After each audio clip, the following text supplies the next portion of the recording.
L'histoire commence dans un village nommé Edger. Le garçon aux cheveux roux habillé comme un cow-boy ici s'appelle Beth. Il participe à une partie de chasse. Cependant, Beat ne pouvait rien faire d'autre que courir lorsque la bête s'est précipitée vers lui. Cela a poussé une fille nommée Elsha à intervenir et à s'en occuper pour Beat pendant qu'il se cachait derrière elle. Les villageois sont immédiatement venus récolter la bête non loin du groupe de Beat chassant des animaux. Le groupe de femmes du village montait la montagne pour cueillir des herbes. Elles ont même emmené des enfants pour les surveiller facilement. Les enfants jouaient joyeusement et coururent partout. Un enfant s'est penché au-dessus de la falaise pour regarder quelque chose. Puis il a été emporté et a glissé en bas. Heureusement, une fille aux cheveux verts a remarqué et a utilisé une corde pour remonter l'enfant. D'après les mots de l'enfant, cette fille était Atli. Peu de temps après, le groupe d'Atli s'est réuni avec le groupe de Beat. Ils se vantaient avec enthousiasme de la bête qu'ils n'avaient pas réellement chassée. Cependant, avec juste une si petite, ce n'était pas suffisant pour nourrir tout le village. Alors qu'ils étaient découragés, soudain il y eut un bruit venant du ciel. Le son vrombissait comme déchirant le ciel.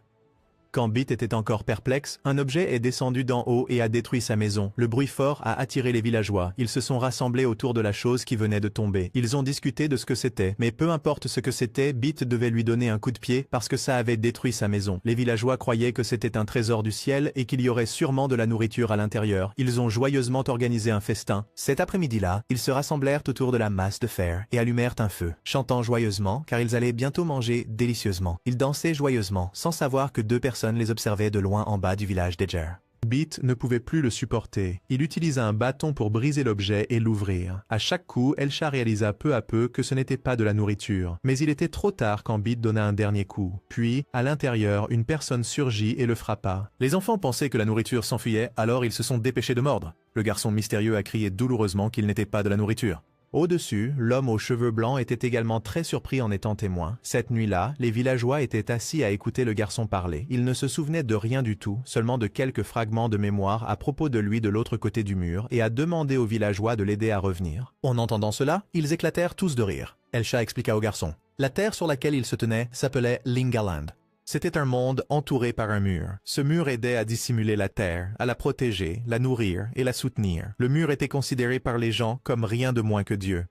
À l'intérieur, le mur était divisé en deux grandes nations. À droite se trouvait Luto, un lieu pour les érudits du savoir. À gauche se trouvait la République de Reka, un endroit honorant le courage des généraux. Les villageois croyaient que le monde entier se trouvait à l'intérieur de ce mur, donc il n'y avait rien à l'extérieur pour l'aider à y aller. Même ainsi, le garçon voulait toujours l'aide des villageois pour l'amener plus près du mur. Mais il ne pouvait pas parce que cet endroit était presque au centre du mur et très éloigné. En entendant cela, le garçon décida d'y aller lui-même sans avoir besoin d'eux. L'homme aux cheveux blancs qui observait depuis le matin, lorsqu'il entendit parler de l'autre côté du mur, fut également très surpris. À ce moment-là, un conducteur est arrivé au village d'Edger. Sans dire un mot, il a mis un bracelet à son oreille puis s'est transformé en robot. Il s'est avéré que ce type avait été envoyé pour récupérer la chose qui venait de tomber dans le village. Cependant, quand il l'a trouvée vide à l'intérieur, il s'est tourné vers les villageois pour les interroger. Il a dit que cette chose s'appelait Rakuho et qu'elle contenait sûrement un trésor à l'intérieur et que les villageois avaient pris tout le trésor et l'avaient caché. En entendant cela, tout le village pointa unanimement le garçon aux cheveux noirs. Mais le bandit dit qu'il n'était pas stupide au point de dire que ce type sale était le trésor Rakuho. Se sentant perdre du temps, le bandit commença à dévaster les environs. La maison nouvellement réparée de Beat fut à nouveau détruite. Les villageois se sont enfuis en panique. Atli est entré dans sa maison pour prendre le souvenir de son père. Dehors, Elsha a essayé de le retenir pour que les villageois puissent évacuer. Cependant, ses balles n'avaient aucun effet sur le robot. Elle a crié au garçon de parler rapidement pour l'aider. Il s'est avancé en expliquant et a commodément demandé au bandit de l'aider à traverser le mur.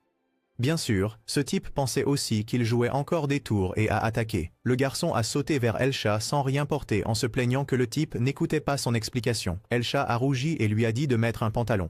À ce moment-là, Atli courut et tendit au garçon le sous-vêtement de son défunt père. Après l'avoir donné, elle sortit une bague similaire à celle du bandit et la mit à sa main. Elle se transforma ensuite et combattit le bandit. Même si c'était un corps de machine, le braid d'Atli était très flexible et agile pour esquiver les attaques. Elle utilisa un fouet pour frapper. Le garçon demanda aux villageois ce que c'était. Le professeur du village appelait ces machines braid et la bague était appelée un bind warper. Tant qu'il y avait de la croyance, le porteur pouvait se transformer, mais Atli a été attrapé par le bandit. Il avait l'intention de l'écraser. Les villageois ont crié pour qu'elle se libère, sinon elle mourrait avec le braid. Mais le bandit a empêché que cela se produise. Entendant cela, cela semblait sérieux. Alors le garçon aux cheveux noirs a décidé de sauver la fille qui lui avait prêté des sous-vêtements. Il courut vers le Rakuho et sortit un Bind Warper. Bien qu'il ne se souvienne de rien, il affirma une chose. Il était très fort. À la stupéfaction générale, il mit la bague et se transforma. Puis il a aidé Atlee à s'échapper du Bright. Ne laissant pas le bandit dire des bêtises, le garçon lui a donné un coup sur la tête, le rendant furieux, puis l'a traîné en bas de la montagne pour continuer à se battre. Tous deux sont tombés librement. À l'atterrissage, le bandit frappa rapidement le dos du garçon aux cheveux noirs. Mais de manière inattendue, son braid était encore plus flexible que celui d'Atlee, ce qui rendit le bandit confus. Il tira une pluie de balles sur lui, mais le corps flexible les bloqua quand même. Il commença à contre-attaquer avec de nombreux coups de poing. Il l'a frappé en l'envoyant dans le ciel, puis l'a renvoyé au sol d'un coup de pied, terminant le bandit avec une rafale de coups, puis a détruit le Bind Warper. De manière inattendue, sa façon de terminer n'a pas tué le pilote, mais l'a laissé s'échapper. Tout le monde était surpris, demandant qui il était. Le garçon a dit avec confiance « Je suis Back Arrow ». Après avoir dit cela, Back s'est transformé à nouveau, a dit adieu à tout le monde, puis a volé vers le mur. Mais peu importe combien de temps il avançait, le mur ne montrait aucun signe de rapprochement, ce qui l'a épuisé, et il est revenu à sa forme humaine. Tout en se lamentant de la faim, un garçon aux cheveux blancs est apparu. Il s'est présenté comme Shubi, et la fille était Sin. Kshubai a exprimé sa surprise que Back puisse maintenir la forme Brehide pendant 5 heures. Le plus long qu'il connaissait était seulement 2 heures. Zubei avait précédemment surpris une conversation indiquant que Back venait de l'autre côté du mur. Alors il lui demanda curieusement ce qu'il y avait là-bas. Back ne pouvait pas non plus se souvenir clairement. Alors qu'il était sur le point de dire ce dont il se souvenait, Sin l'interrompit avec colère, affirmant qu'il n'y avait rien du tout de l'autre côté. Shubei a dit que le mur mesurait 10 000 mètres de haut et a expliqué qu'il faudrait 5 678 personnes de la taille de Back empilées pour atteindre le sommet. Mais il semblait que la tête de Back ne pouvait pas absorber cette information. Alors il a frappé Xubai au visage. Sin s'est précipité pour protéger son maître, mais Xubai a bloqué son arme avec sa cuisse. Il utilisa sa chair pour calmer Back, puis suggéra qu'il l'aiderait à traverser le mur, mais Back devrait attendre quelques jours car Xubai devait recalculer. Après tout, lui-même ne savait pas ce qu'il y avait de l'autre côté du mur. Back accepta en entendant cela. Pendant ce temps, au village, Atlee était soignée après la bataille. Quand elle s'est stabilisée, elle s'est souvenue de Back. Seul, il ne pouvait pas traverser le mur, alors il devait le trouver et l'arrêter. Cependant, en sortant, elle vit Back déjà endormi à la porte. Quant à Xubai, bien que Sin soit grincheuse, elle ne se mêlerait pas de ses affaires. Elle lui rappela seulement que si l'empereur le savait, il aurait des ennuis. Les deux retournèrent de rencontrer un général nommé Kai.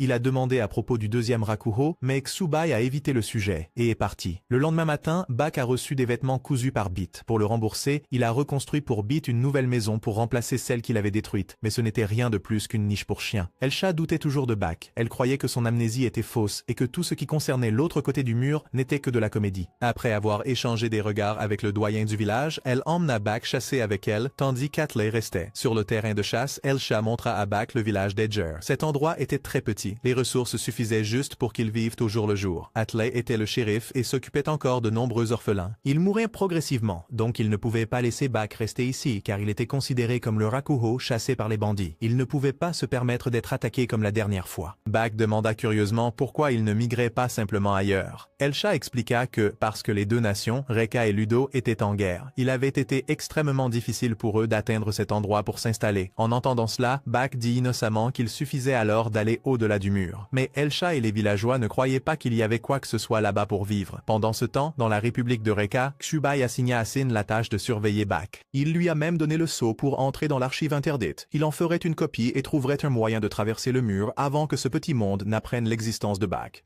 Du côté de Ludo, l'anneau du bandit avait été rapporté. Les officiels discutaient avec des mercenaires lorsque la princesse Finn entra. Il s'avérait que Ludo avait utilisé des mercenaires pour récupérer Rakuho au lieu de l'armée afin de maintenir leur image de nation pacifique. Finn voulait qu'il capture Back à tout prix. Elle croyait qu'il était la clé pour maintenir la paix. Conformément aux souhaits de la princesse, ils ont contacté le seigneur gouvernant le territoire du village d'Edger, mais il a refusé de laisser les soldats de Ludo se déchaîner sur ses terres. Cependant, l'officiel a menacé de raser son territoire, alors il a cédé. Cet après-midi-là, les soldats du territoire d'Iki sont arrivés au village d'Edger. Il a exigé que Back soit remis, mais Back était déjà parti tôt. En entendant cela, le seigneur a ordonné à ses soldats d'effacer le village d'Edger. Le commandant a obéi, s'est transformé et a commencé le massacre. Atlee s'avança de nouveau pour l'arrêter, mais comme elle elle avait un corps plus petit, le commandant l'attacha et la jeta. Dans la crise, Elsha découvrit une autre bague à l'intérieur du Rakuho. Elle s'est rapidement transformée, mais pour une raison quelconque, lorsqu'elle a atterri, elle est tombée dans un trou et a disparu. Atlee a été étranglé et forcé de se détransformer. Alors que Beat s'enfuyait, il a rencontré Bak qui n'était pas parti mais dormait dans le puits. En entendant que les villageois étaient en danger, sans hésiter, il a mis la bague et a volé pour donner un coup de pied au commandant.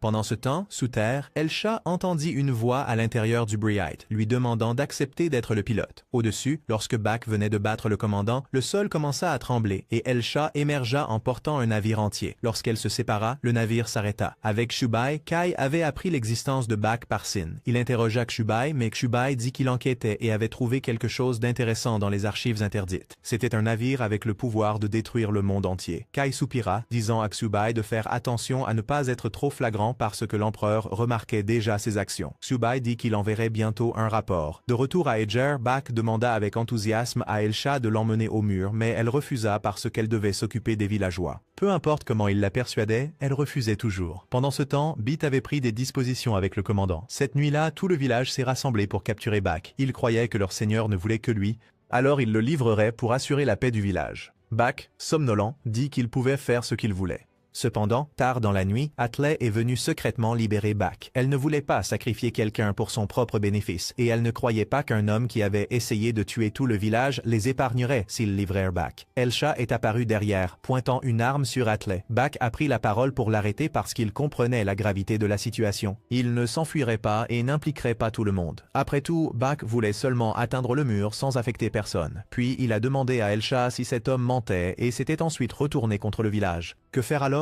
Elle avait le pouvoir de contrôler un navire entier, et pourtant elle acceptait de s'accrocher aux autres ainsi. Il s'est réveillé sans se souvenir de rien à son sujet, mais il savait que s'il niait ses propres sentiments, alors il ne restait rien de lui. Le lendemain, tout le monde partit ensemble.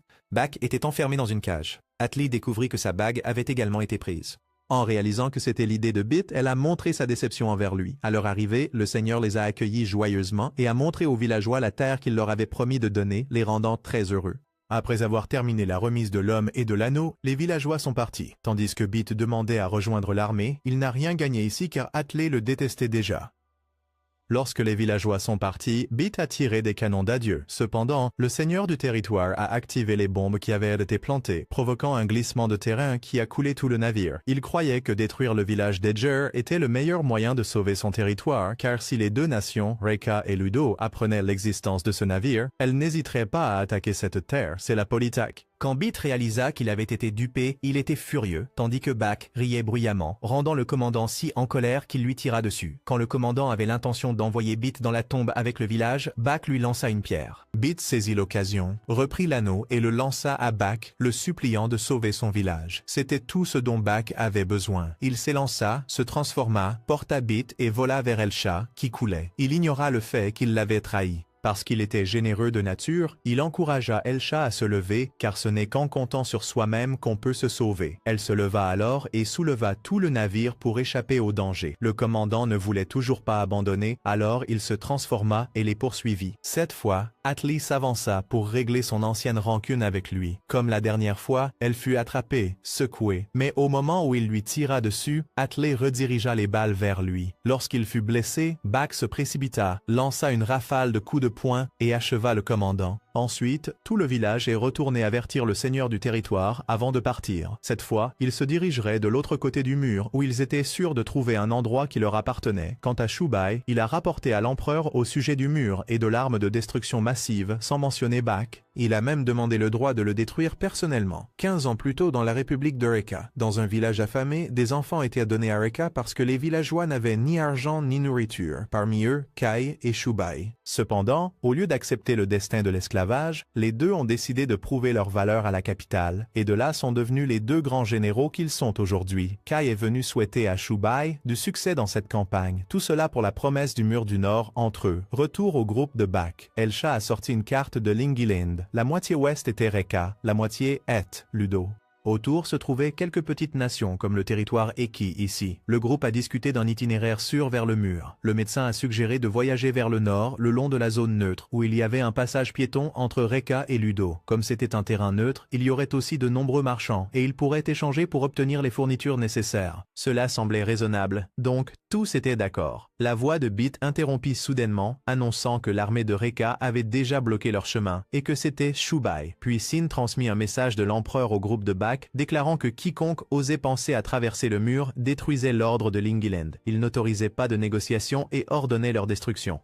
Le docteur les informa qu'ils se cacheraient à Bankia, une ville commerciale neutre au nord-est. Avec un plan en place, tous les trois, Bak, Elsha et Atli, se transformèrent et partirent. De l'autre côté, Shubai déploya 4 mercenaires qu'il avait engagés. Ils se transformèrent et pulvérisèrent une sorte de gaz qui arrêta le navire. Shubai vint ensuite parler à Bak, lui assurant que cela serait utile pour les deux parties, donc Bak devait simplement faire de son mieux. Il partit ensuite, laissant les 4 mercenaires attaquer. Après un bref échange de présentations, la bataille commença. Bak bougea en premier, puis Atli utilisa son fouet pour lier le jaune, mais il l'entraîna au sol. Bak fit demi-tour pour la secourir, mais fut bloqué par le vent et l'eau des verts et bleus. Rouge cracha aussi du feu, submergeant Bak ensemble. Voyant la situation déséquilibrée, Elsha a quitté le navire pour soutenir Atli, mais Blue a quand même réussi à repousser Elsha et à maintenir Atli au sol. Bak était toujours assailli par les attaques élémentaires du trio, sa bouche forcée de se taire. Lorsqu'il fut abattu, ils l'encerclèrent et se vantèrent de leur force unie. En entendant le mot « unité », Bak se souvint de quelque chose, puis il utilisa une nouvelle capacité, créant des clones. Bak fit 4 clones, et ensemble, ils vainquirent les 4 frères surhumains. Il s'épuisa également énormément en créant les clones. À ce moment précis, Sin ordonna à toute l'armée d'encercler le groupe de Bak, commandant leur annihilation. Mais Shubai est intervenu, provoquant l'explosion des Braids et des armes l'un après l'autre. Il a ensuite emprisonné Sin et est allé rencontrer le groupe de Bak. Shubai s'est rendu et est volontairement devenu prisonnier des Braids. Après avoir observé la bataille, il a conclu que Bak était digne qu'il le rejoigne, en raisonnant que pour franchir le mur, ils auraient besoin d'un cerveau intelligent, et Shubai s'est proposé pour ce rôle. Il a dit à Sin de retourner et de rapporter à la capitale qu'il les avait trahis. Shubai a confié la tâche d'escorter Sin Bak aux mercenaires, et est parti avec le groupe de Bak. Shubai a été plus tard attaché pour être interrogé. Bien qu'il n'ait pas eu d'intention hostile, Bit ne lui faisait pas confiance, car il avait déjà été trompé une fois, et ne pouvait pas facilement faire confiance à nouveau. Shubai a réalisé que cela serait très difficile. Quand Sin est revenue, elle a rapporté en larmes à Kai que Shubai les avait trahis. L'histoire est ensuite revenue 10 ans plus tôt, lorsque Rakuho a commencé à apparaître. Kai et Shubai avaient été envoyés comme s'ils étaient des esclaves. Grâce à l'esprit calculateur de Shubai, les deux ont rapidement trouvé le site du crash d'un Rakuho. Cependant, un groupe de soldats est arrivé en premier, avec l'intention de l'utiliser pour déclencher une rébellion. À ce moment-là, Kai les a combattus seuls. Mais lorsque l'armée régulière de Reka, dirigée par Ti, est arrivée, il a jugé que Kai et Shubai étaient également des rebelles et a ordonné leur exécution. Shubai a dû utiliser sa main pour bloquer un coup destiné à Kai, puis l'empereur est apparu et s'est intéressé à eux deux. Revenant au présent, Kai est allé personnellement trouver Shubai, voulant comprendre pourquoi son ami avait fait cela.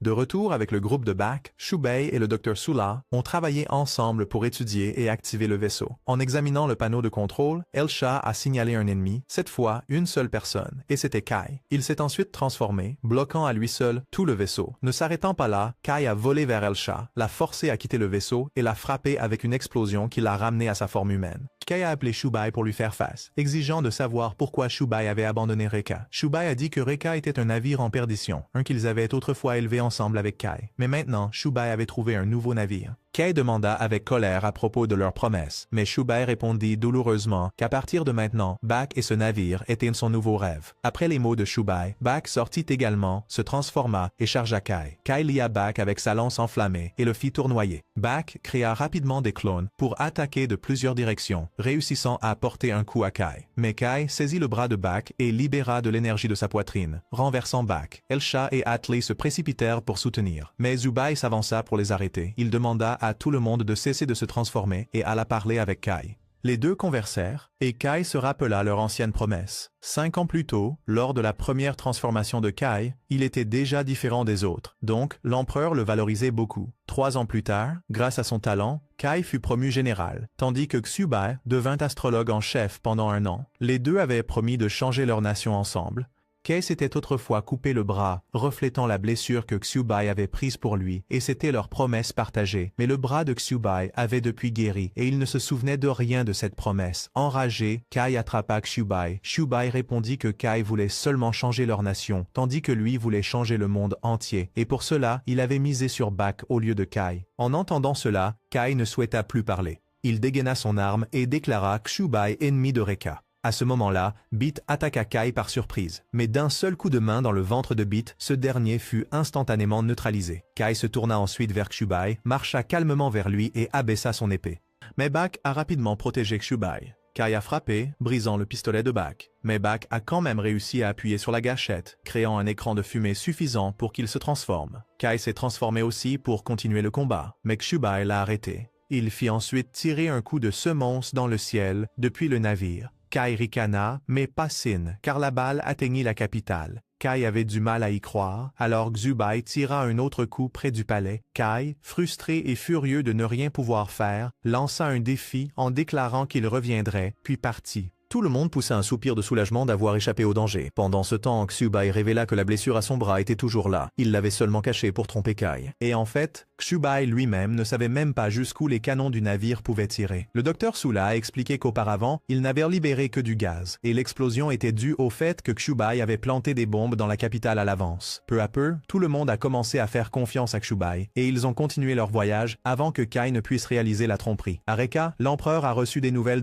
que Kay avait échoué à détruire le vaisseau et à exécuter Xubai. Il ordonna que Kay soit interdit de recevoir d'autres missions et prépara une punition pour lui. Dans les jours qui suivirent, Xubai étudia le système du vaisseau et le rendit capable de se déplacer sans Elsha, bien qu'il ne puisse voler qu'en ligne droite et rien de plus. Mais même ainsi, cela donnait à Elsha le temps de se reposer avant de piloter à nouveau. Pendant qu'Elsha se remettait, tout le monde explora le vaisseau de guerre. À l'intérieur, il y avait de tout, des salles de classe aux armes. Pendant ce temps, à Reka, Kay se disciplinait après son échec. Le ministre de la Défense est venu lui parler, l'informant que la nuit précédente, l'empereur était parti pour réprimer les rebelles à l'ouest, laissant la plus haute autorité dans la capitale. Il a également annoncé que la punition de Sin viendrait dans 3 jours, mais a laissé entendre que pendant ces 3 jours, Sin pourrait agir librement dans la capitale. En entendant cela, Sin partit immédiatement, et le ministre, ayant terminé sa part, s'en alla également. Dans les jours suivants, le groupe de Bak continua de voyager et de camper. Ils traversèrent bientôt le territoire de Ludo et entrèrent dans la région autonome de Walston, où les défenses étaient très lâches, leur permettant de passer. Xubai supposa que Sin avait 3 jours pour enquêter sur son tour, alors ils utiliseraient ce temps pour atteindre le mur. Ils continuèrent leur chemin et une nuit, Elsha aperçut un brigate bloquant leur vaisseau de guerre.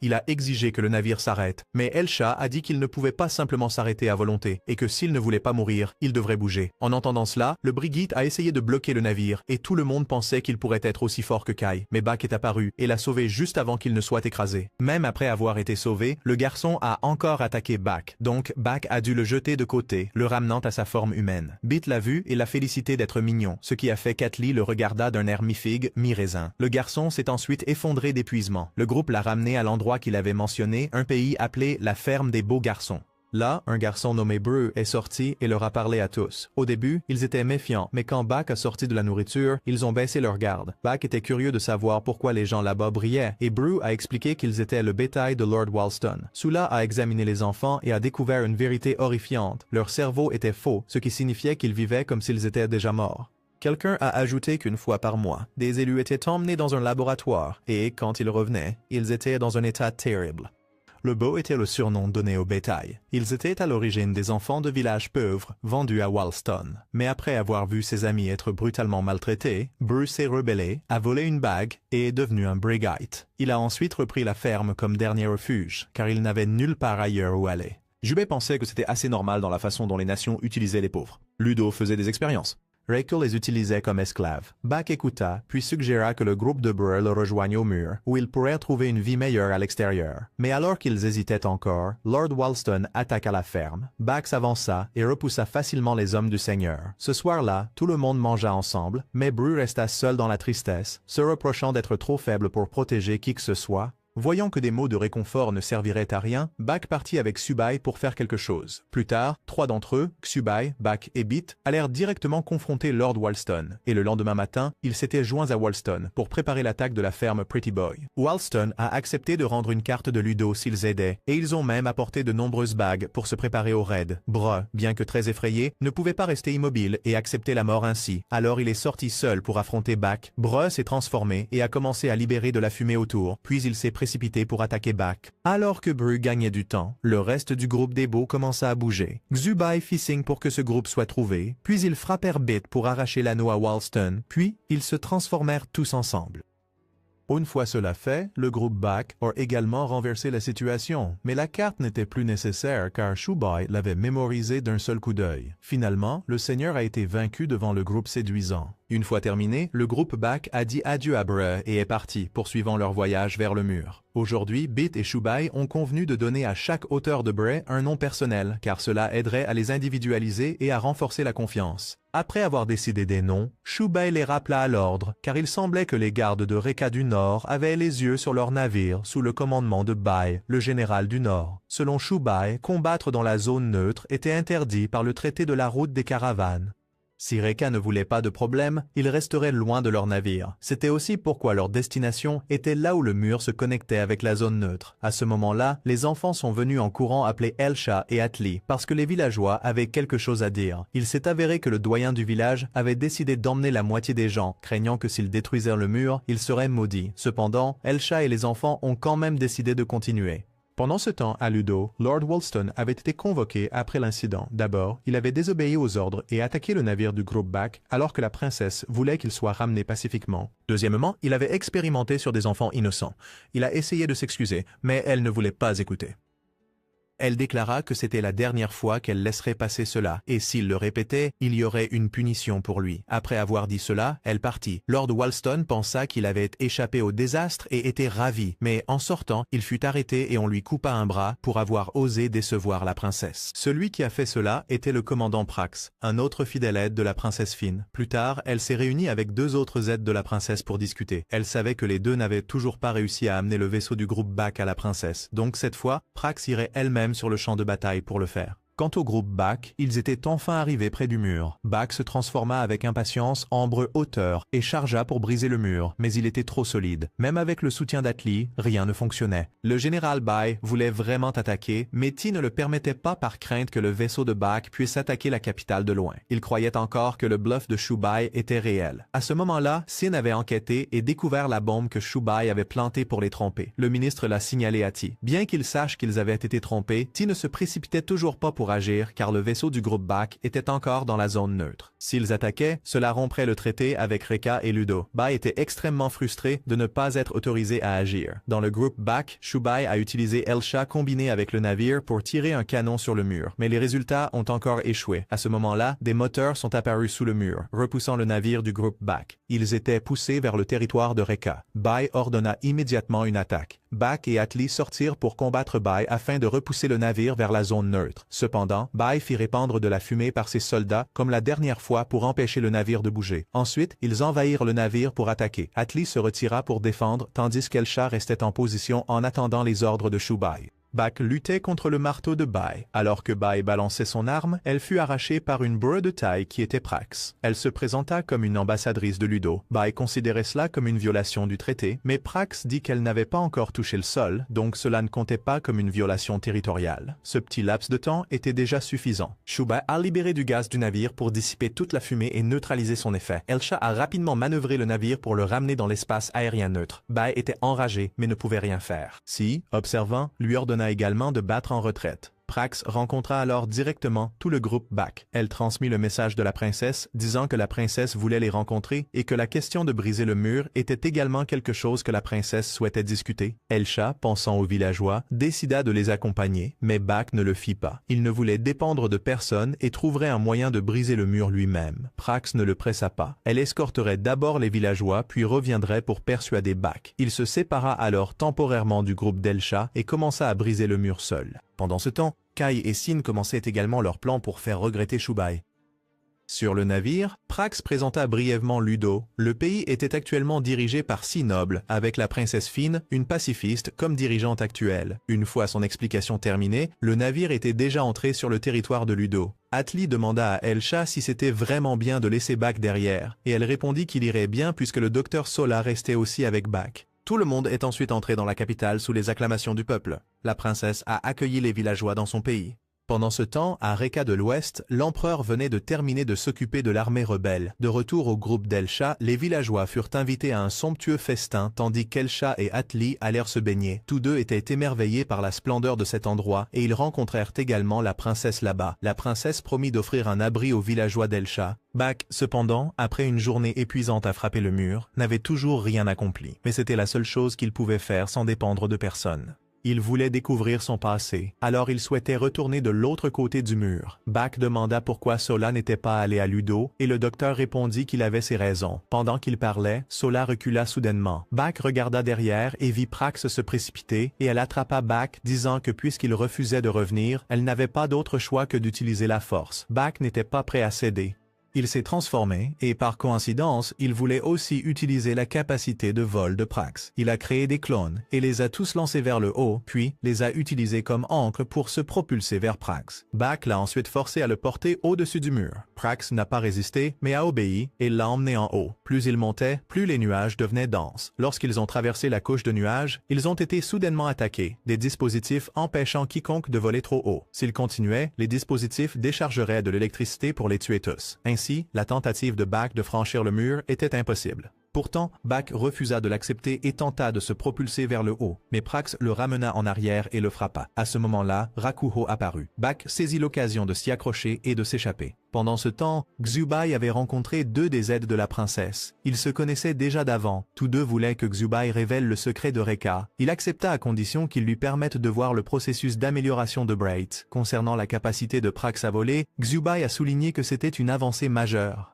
Il a également noté qu'actuellement, seuls Prax et Ludo pouvaient voler, mais a dit que s'ils participaient au processus d'amélioration, tous les Brights pourraient voler. Xubai a ensuite également reçu des nouvelles de l'apparition de Rakuho. Bak avait été capturé de nouveau tandis que le docteur Solar restait au mur, essayant toujours de le briser. Les villageois se réjouirent en apprenant qu'ils étaient autorisés à rester à Ludo. Bak fut ramené par Prax et Bid observa de loin. Il suivit les instructions de Xubai et lui fit son rapport. Après avoir reçu la nouvelle, Xubai demanda à partir en premier. Alors qu'il était escorté dehors, Bid tenta d'attaquer les soldats par surprise, mais fut contre-attaqué par 2 personnes. Xubai les électrocuta alors.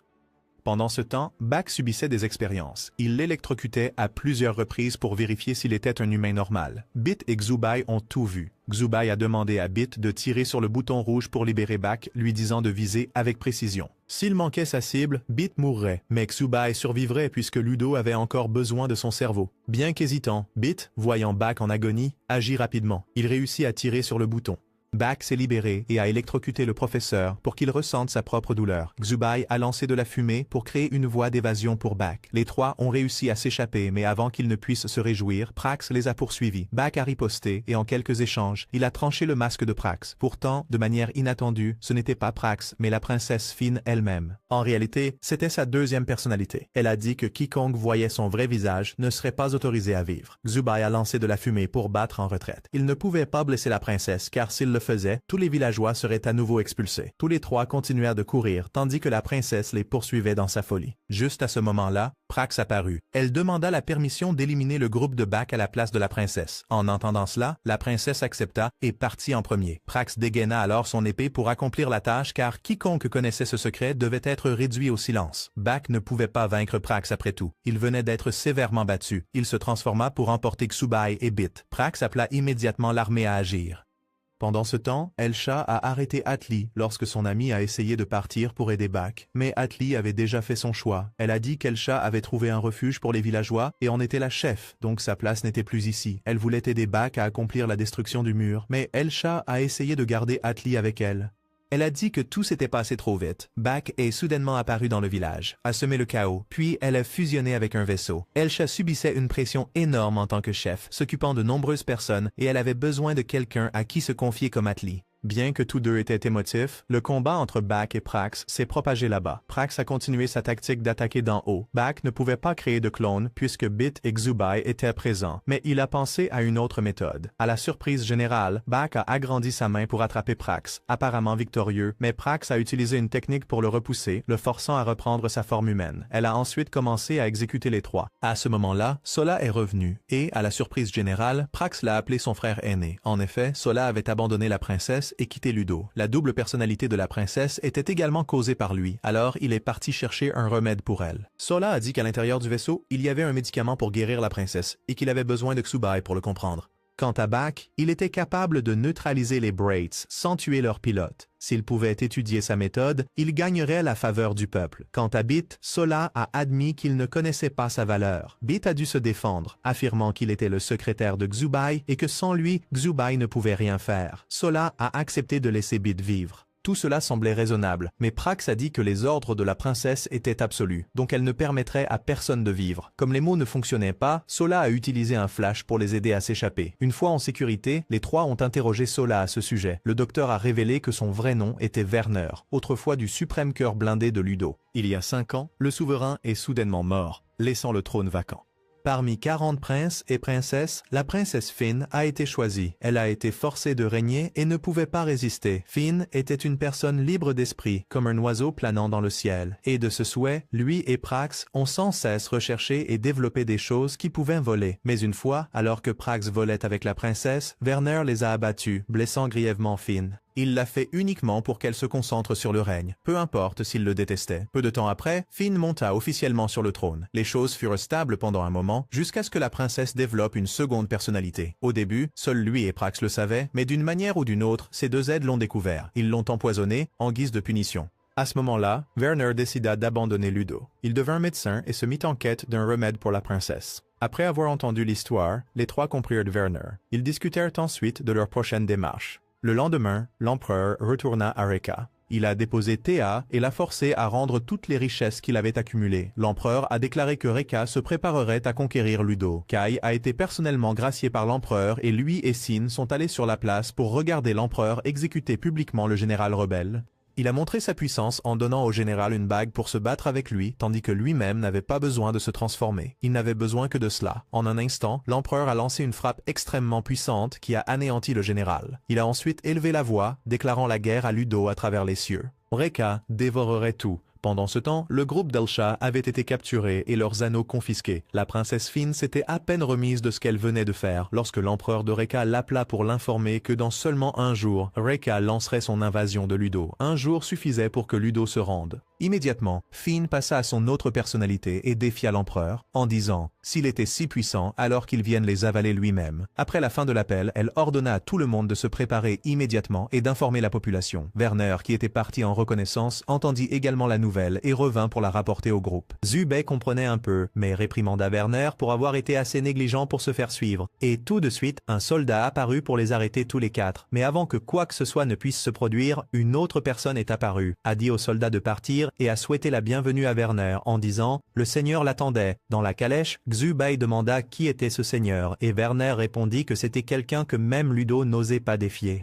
En arrivant au palais dépravé, le groupe fut amené devant un homme corpulent que Werner présenta comme l'arbitre de la sélection, l'un des 6 plus hauts dirigeants du continent, celui qui choisit le trône du roi. Il félicita Werner d'avoir ramené des personnes aussi intéressantes. Le cerveau de Reka est quelqu'un d'au-delà du mur. Contrairement aux autres qui étaient méfiants, Bak s'avança audacieusement pour faire face à l'arbitre, disant que tous ceux qu'il rencontrait dégageaient de fortes émotions. Mais de l'arbitre, il ne ressentait rien du tout. En entendant cela, l'arbitre déchaîna son pouvoir comme si l'anneau était à l'intérieur de son corps, dégageant une pression énorme, et avoua qu'il se complaisait dans le plaisir pour s'engourdir délibérément. Car s'il devenait sérieux, il pourrait détruire le monde entier. Cela amena Werner à se demander si son pouvoir avait dépassé le contrôle, ou s'il y avait quelque chose de plus caché. À ce moment-là, le secrétaire suprême Paith apparut, rapportant la déclaration de guerre de Reka. L'arbitre révéla calmement que c'était lui-même qui avait choisi Finn pour monter sur le trône, et admit en outre qu'il avait épargné les autres princes et princesses qui auraient dû être tués pour éviter le chaos, les gardant comme serviteurs.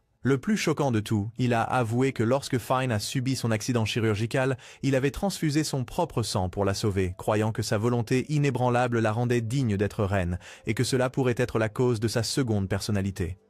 Werner et les autres étaient horrifiés, car si c'était vrai, alors son alter ego violent provenait de l'arbitre lui-même. À ce moment-là, Pate a également rapporté qu'il ne pouvait pas empêcher l'ordre d'exécuter les villageois d'Elsha, et Elsha a été amené. Finn lui ordonna de combattre un duel de Brihate contre Prax pour prendre le contrôle du navire. Finn menaça qu'en cas de refus d'Elsha de se battre, les villageois seraient massacrés, en commençant par ses amis, puis les anciens, puis les enfants. Elle alla jusqu'à se moquer qu'en cas de soumission d'Elsha, elle couperait les jambes de Brihate et la montrait comme figure de proue à l'avant du navire. Acculée, Elsha devait choisir la mort, vivre estropiée, ou laisser tous les villageois mourir. Furieuse, mais inébranlable, elle exigea une condition. Si elle gagnait, les villageois devaient être libérés. Finn accepta avec un rire moqueur, certaine que Prax l'emporterait. Prax se transforma et attaqua sans relâche. Tandis qu'Elsha, malgré son entraînement, était écrasée sous la pression écrasante, recevant coup après coup, aucun match pour Prax que même Bak ne pouvait vaincre. Pendant ce temps, en route pour la sauver, Bak a été intercepté par l'escouade blindée d'élite de Ludo, 5 contre 1 dans un espace confiné qui l'empêchait de se cloner. À ce moment de désespoir, il réalisa la réponse. Il devait prendre son envol pour percer. Sous la forme de Brihate, il débloqua la capacité de voler, un exploit que même les soldats de Ludo n'avaient jamais accompli. Puis il s'envola vers Elsha. Dans l'arène, les assauts tempétueux de Prax perçaient chaque ouverture, et bien qu'Elsha pouvait à peine respirer, elle ne fléchit jamais, la poursuivant de si près que Prax admit son esprit en tant que véritable leader.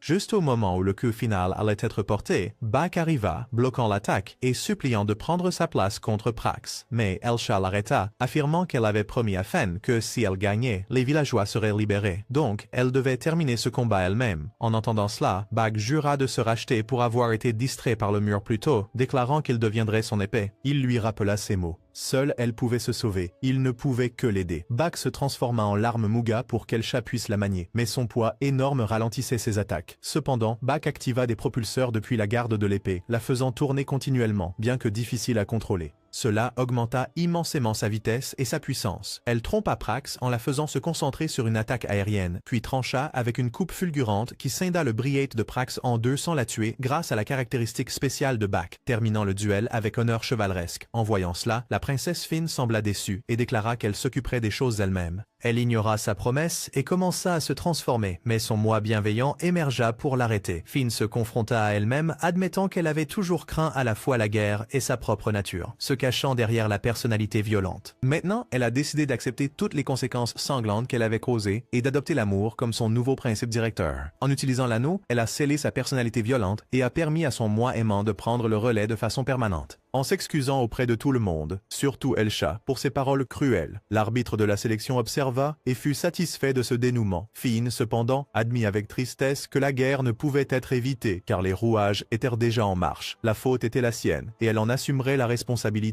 Quand Elsha a entendu que Finn avait choisi l'amour comme mode de vie, elle a tendu la main, proposant une alliance égale. Puisque Reka les chassait toutes les deux, elle a expliqué que la voie de l'amitié d'Edger était la confiance rendue par la confiance. Ravi, Finn accepta et embrassa ce nouvel espoir. À Reka, l'empereur Zetsu rassembla son peuple sous la bannière de la volonté du mur. Les soldats rugirent à l'unisson, et il se lança dans la bataille avec ferveur. Sin reçut une bague, et Kai la place à main droite, jurant d'écraser Ludo et de montrer à Xiubai le prix de la trahison. À Ludo, Finn voulait confesser ses péchés, admettant que sa personnalité violente avait déclenché la guerre. Mais le secrétaire suprême Pate a exhorté à garder le secret pour éviter la panique et se concentrer sur la victoire, insistant sur le fait que c'était le seul chemin vers l'expiation. Dans la chambre de recherche, Xiubai analysait la technologie de Ludo, théorisant que Brihate provenait de particules de foie, un nanométal liquide dans la Terre qui réagissait à la croyance, la bague n'étant qu'un amplificateur. Ludo tentait de créer des anneaux artificiels. Xiubai a suggéré d'ajuster le circuit spirituel, d'augmenter la sensibilité et de simplifier la structure. Provoquant une révélation, un ingénieur, D-Mine, a immédiatement surmonté les obstacles. Tandis que D-Mine était absorbé par les modifications, Xiubai a discrètement empoché 2 anneaux comme paiement.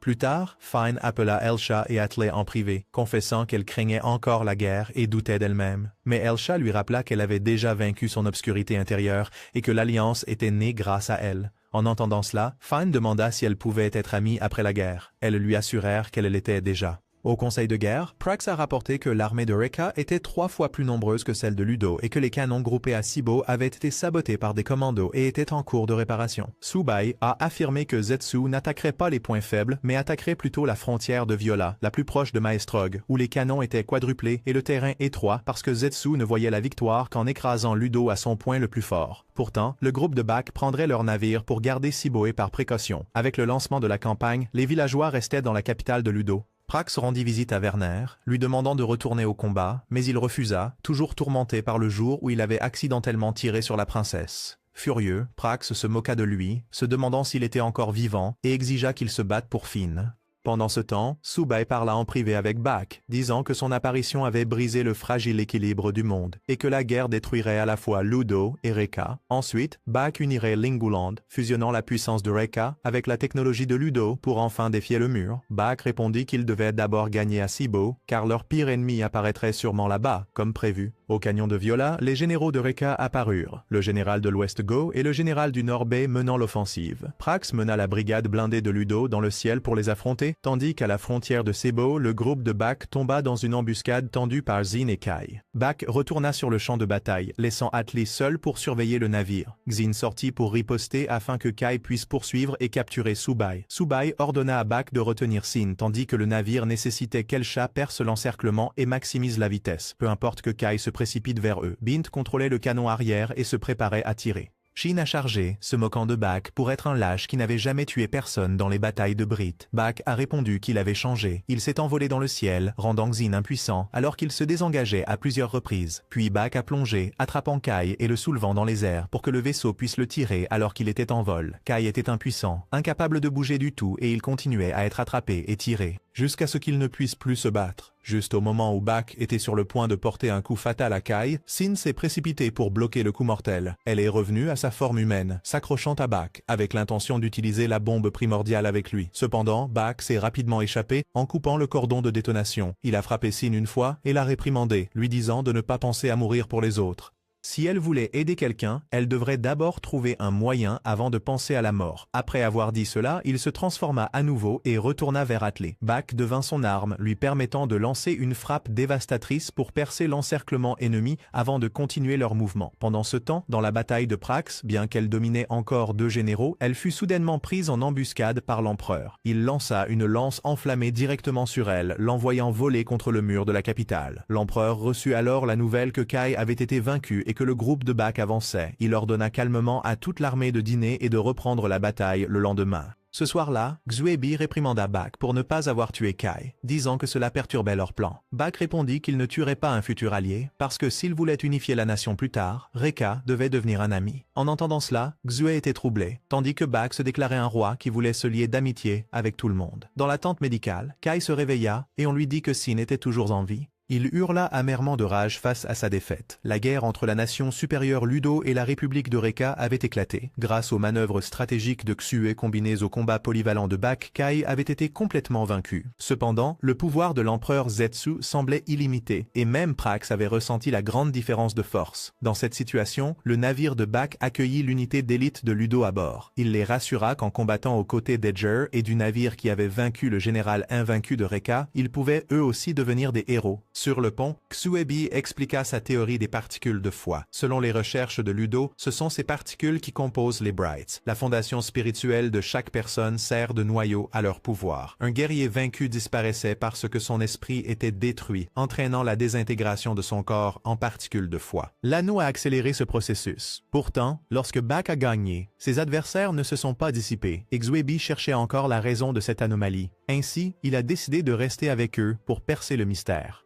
Xu a évalué la compatibilité de Bak avec le Braid comme extrêmement élevée, ce qui expliquait pourquoi il pouvait se transformer et créer des clones. Mais son bras droit endommagé pourrait l'empêcher d'utiliser un coup final que Xu a provisoirement nommé coup de sabre. Pour plus de commodité, Xu a suggéré qu'ils nomment toutes leurs techniques. Si le coup de sabre ne pouvait pas être utilisé, alors Bak serait obligé de verrouiller les cibles avec une autre technique ou de briser la foi de l'adversaire, ce qui signifiait que parfois tuer serait inévitable. La veille de la bataille, ils ont discuté de la stratégie. L'armée de Reka était plus forte que prévu et leur seule victoire jusqu'à présent était de vaincre Kai. Pour renverser la situation, un général a approuvé un plan pour attirer l'armée de Reka dans le canyon de Viola comme manœuvre de diversion. Il placerait des explosifs sur les 2 parois du canyon et une fois fois que les forces de Reka tomberaient dans le piège, il ferait s'effondrer le canyon pour ensevelir l'ennemi. Cela avait autrefois été une tactique à équipe, mais maintenant, il survivrait tandis que l'armée de Reka périrait. À ce moment-là, Pith arriva avec des nouvelles que les gens se rassemblaient à l'extérieur de la ville pour implorer la fin de la guerre. Fenn sortit personnellement pour les rassurer, déclarant que Ludo était construit sur l'amour, les rêves et l'espoir. Le soutien d'Edger en était la preuve. Elle a demandé à tout le monde de croire en elle et aux soldats de Ludo. En entendant ces mots, la foule s'est calmée et a applaudi. Sur les lignes de front de Reka, Sin se tourmentait à cause de l'humiliation de sa défaite. Elle supplia le général Go de l'entraîner avec de vraies lances. À ce moment-là, l'empereur Zetsu apparut. Il avait entendu parler du désir de Sin de vivre pour la vengeance. Il lui donna une épreuve de honte et de volonté, puis la lia et la jeta dans une rivière en furie. Poussée au bord de la vie et de la mort, Ren a finalement crié qu'elle ne mourrait jamais avant de se venger à l'intérieur du navire. Elsha et Atley ont discuté de la frontière entre la vie et la mort. Ils comprenaient que Harrow détestait tuer, mais Elsha avait décidé que pour protéger le village et survivre, il fallait parfois se salir les mains. Bit a tout entendu de l'extérieur, puis s'est précipité vers Xuebi, demandant à obtenir une bague. Mais Xuebi lui rappela que puisqu'il n'avait même pas tiré correctement au canon, comment pourrait-il contrôler un Bright? Pourtant, il permit à Bit de s'entraîner au tir simulé et l'encouragea en l'appelant une arme secrète. Juste après le départ de Bit, Bak est arrivé et a demandé à Xue pourquoi il voulait tant la victoire. Le lendemain, la guerre a repris. Le groupe de Bak a chargé en avant, attirant l'ennemi exactement comme prévu. Cependant, alors que tout semblait bien se passer, Bit a signalé qu'un Bright solitaire était apparu derrière le navire. C'était Kai, époussetant la poussière de la bataille. Il rugit, se moquant de la ruse de Xue, ses yeux rouges de haine, puis se transforma pour bloquer le navire. Mais ses blessures étaient toujours là, et bientôt il fut emporté par le navire. Impatiente, Atley sauta pour se battre, mais Elsha cria de garder sa position car, sans elle, le vaisseau ne pouvait pas atteindre sa vitesse maximale. Atley déclara que sa foi était qu'elle pouvait gérer la situation quoi qu'il arrive. Elle attaqua alors Kai sans relâche avec son fouet de tonnerre. Bak est également descendu pour aider, disant qu'il n'avait pas beaucoup de temps pour jouer avec Kai et qu'il devait finir rapidement. Il continuait à donner des coups de pied à Kai dans les airs et maintenant les résultats de l'entraînement nocturne de Bit ont enfin porté leurs fruits. Il a visé précisément le canon du vaisseau sur Kai et a tiré, brisant sa volonté. Maintenant, le reste était laissé aux soldats de Ludo, puisque, selon Xuebi, une fois que Kai avait perdu toute foi, même un soldat ordinaire pouvait le vaincre. Pendant ce temps, le vaisseau de Bak se glissait derrière l'armée principale de Reka. Sur les lignes de front, Prax se battait toujours, hantée par l'ombre menaçante de l'empereur Zetsu, mais elle se forçait à résister. Des lignes de commandement arrivaient des rapports à l'empereur. Sibo avait ouvert le feu, Kai était hors de contact et la situation était en désarroi. À ce moment précis, Sin est revenue. Face à l'empereur, elle a admis que ses plus grandes chaînes avaient été le regret et sa peur de Xuebi, mais maintenant celle-ci avait été arrachée, ne laissant que la vengeance dans son cœur. Satisfait par cela, l'empereur lui a accordé une bague. Quant à Kai, il perdait progressivement la volonté de se battre, laissé à la merci des soldats de Ludo. C'est alors que Sin arriva pour l'aider avec un nouveau Bright, nommé Ripa, capable de voler. Elle s'offrit comme des ailes pour que Kai puisse détruire Xuebi. Cependant, la fierté et la honte de Kai le retenaient. Il ne voulait pas dépendre du pouvoir d'une femme. Sin le réprimanda directement, disant que ce n'était pas de la dignité, mais de l'ego, et que gagner par tous les moyens était plus honorable que perdre par fierté. Elle dit qu'elle était un outil de guerre comme une lance ou une épée, et qu'il était du devoir d'un guerrier d'utiliser de tels outils. Ces mots frappèrent au cœur de son entêtement. Kai se réveilla à la réalisation que son vœu d'invincibilité s'était depuis longtemps transformé en arrogance. Il remercia Sin, mais avertit qu'il l'exploiterait complètement pour atteindre son objectif. Sin accepta. Les deux fusionnèrent alors, et Kai s'éleva dans les cieux avec Sin. Du côté de Ludo, l'ennemi avait été attiré en position, mais l'unité de Prax ne s'était pas encore libérée. En risquant d'être enterré avec fracas, le général Bai la poursuivait de près. C'est alors que le vaisseau de Bak arriva pour apporter son soutien, maîtrisant la situation. Cependant, alors qu'il se préparait à tirer, Kai apparut, brandissant haut le drapeau de Vreka dans le ciel et déclarant solennellement sa mission d'unifier Lingalind pour créer la paix. Kai se remémora les idéaux qu'il avait autrefois oubliés dans la haine, et il changea de cible. Il ne visait plus Subai, mais dirigeait toute sa puissance sur Bak, puisque Subai lui-même lui avait dit que Bak était son véritable ennemi. Le vaisseau de Xubai ouvrit le feu, mais Kai l'arrêta. Il frappa Elsha, l'envoyant valser et la laissant incapable de bouger. Il se tourna alors vers Xubai et déclara qu'il devait rester là et regarder, car il écraserait Bak de la même manière que Xubai avait détruit la promesse entre eux. Puis, Kai et Sin se retournèrent pour combattre Bak. Mais maintenant, le bras blessé de Bak commença à le gêner, lui faisant perdre le contrôle. Malgré sa blessure, Bak accepta le combat contre Kai. Pendant ce temps, alors qu'Elsha retrouvait sa mobilité, elle devait affronter le général Gall. Atlee a essayé d'aider, mais Bai l'a arrêté. À ce moment de crise, l'unité de Prax est apparue pour aider Elsha et Atlee, tandis que Prax elle-même s'est jointe pour soutenir Bak dans le combat. Mais comme Bak était blessé, il ne pouvait que rester là et regarder après un affrontement féroce. Prax appela à remonter haut dans le ciel. Kai et Sin n'hésitèrent pas à poursuivre. Une fois qu'ils atteignirent une certaine altitude, Prax répandit de la fumée pour obscurcir la vision de Kai, l'attirant plus haut vers les dispositifs défensifs. En contournant, Prax poussa Kai dans l'appareil, l'électrocutant. Elle voulait saisir l'occasion de l'achever, mais Bak l'arrêta, refusant d'accepter la victoire de cette manière. Sin, se sentant insulté, se libéra du piège et continua à poursuivre Bak et Prax. Quand Xubai vit Bak à nouveau, il lui demanda de se transformer en arme pour Prax, en raisonnant que le bras blessé ne serait pas affecté de cette manière. Bak accepta et se transforma. Les deux camps entrèrent en combat, leur bataille diffusée par l'être suprême pour que tous les citoyens de Ludo puissent la voir.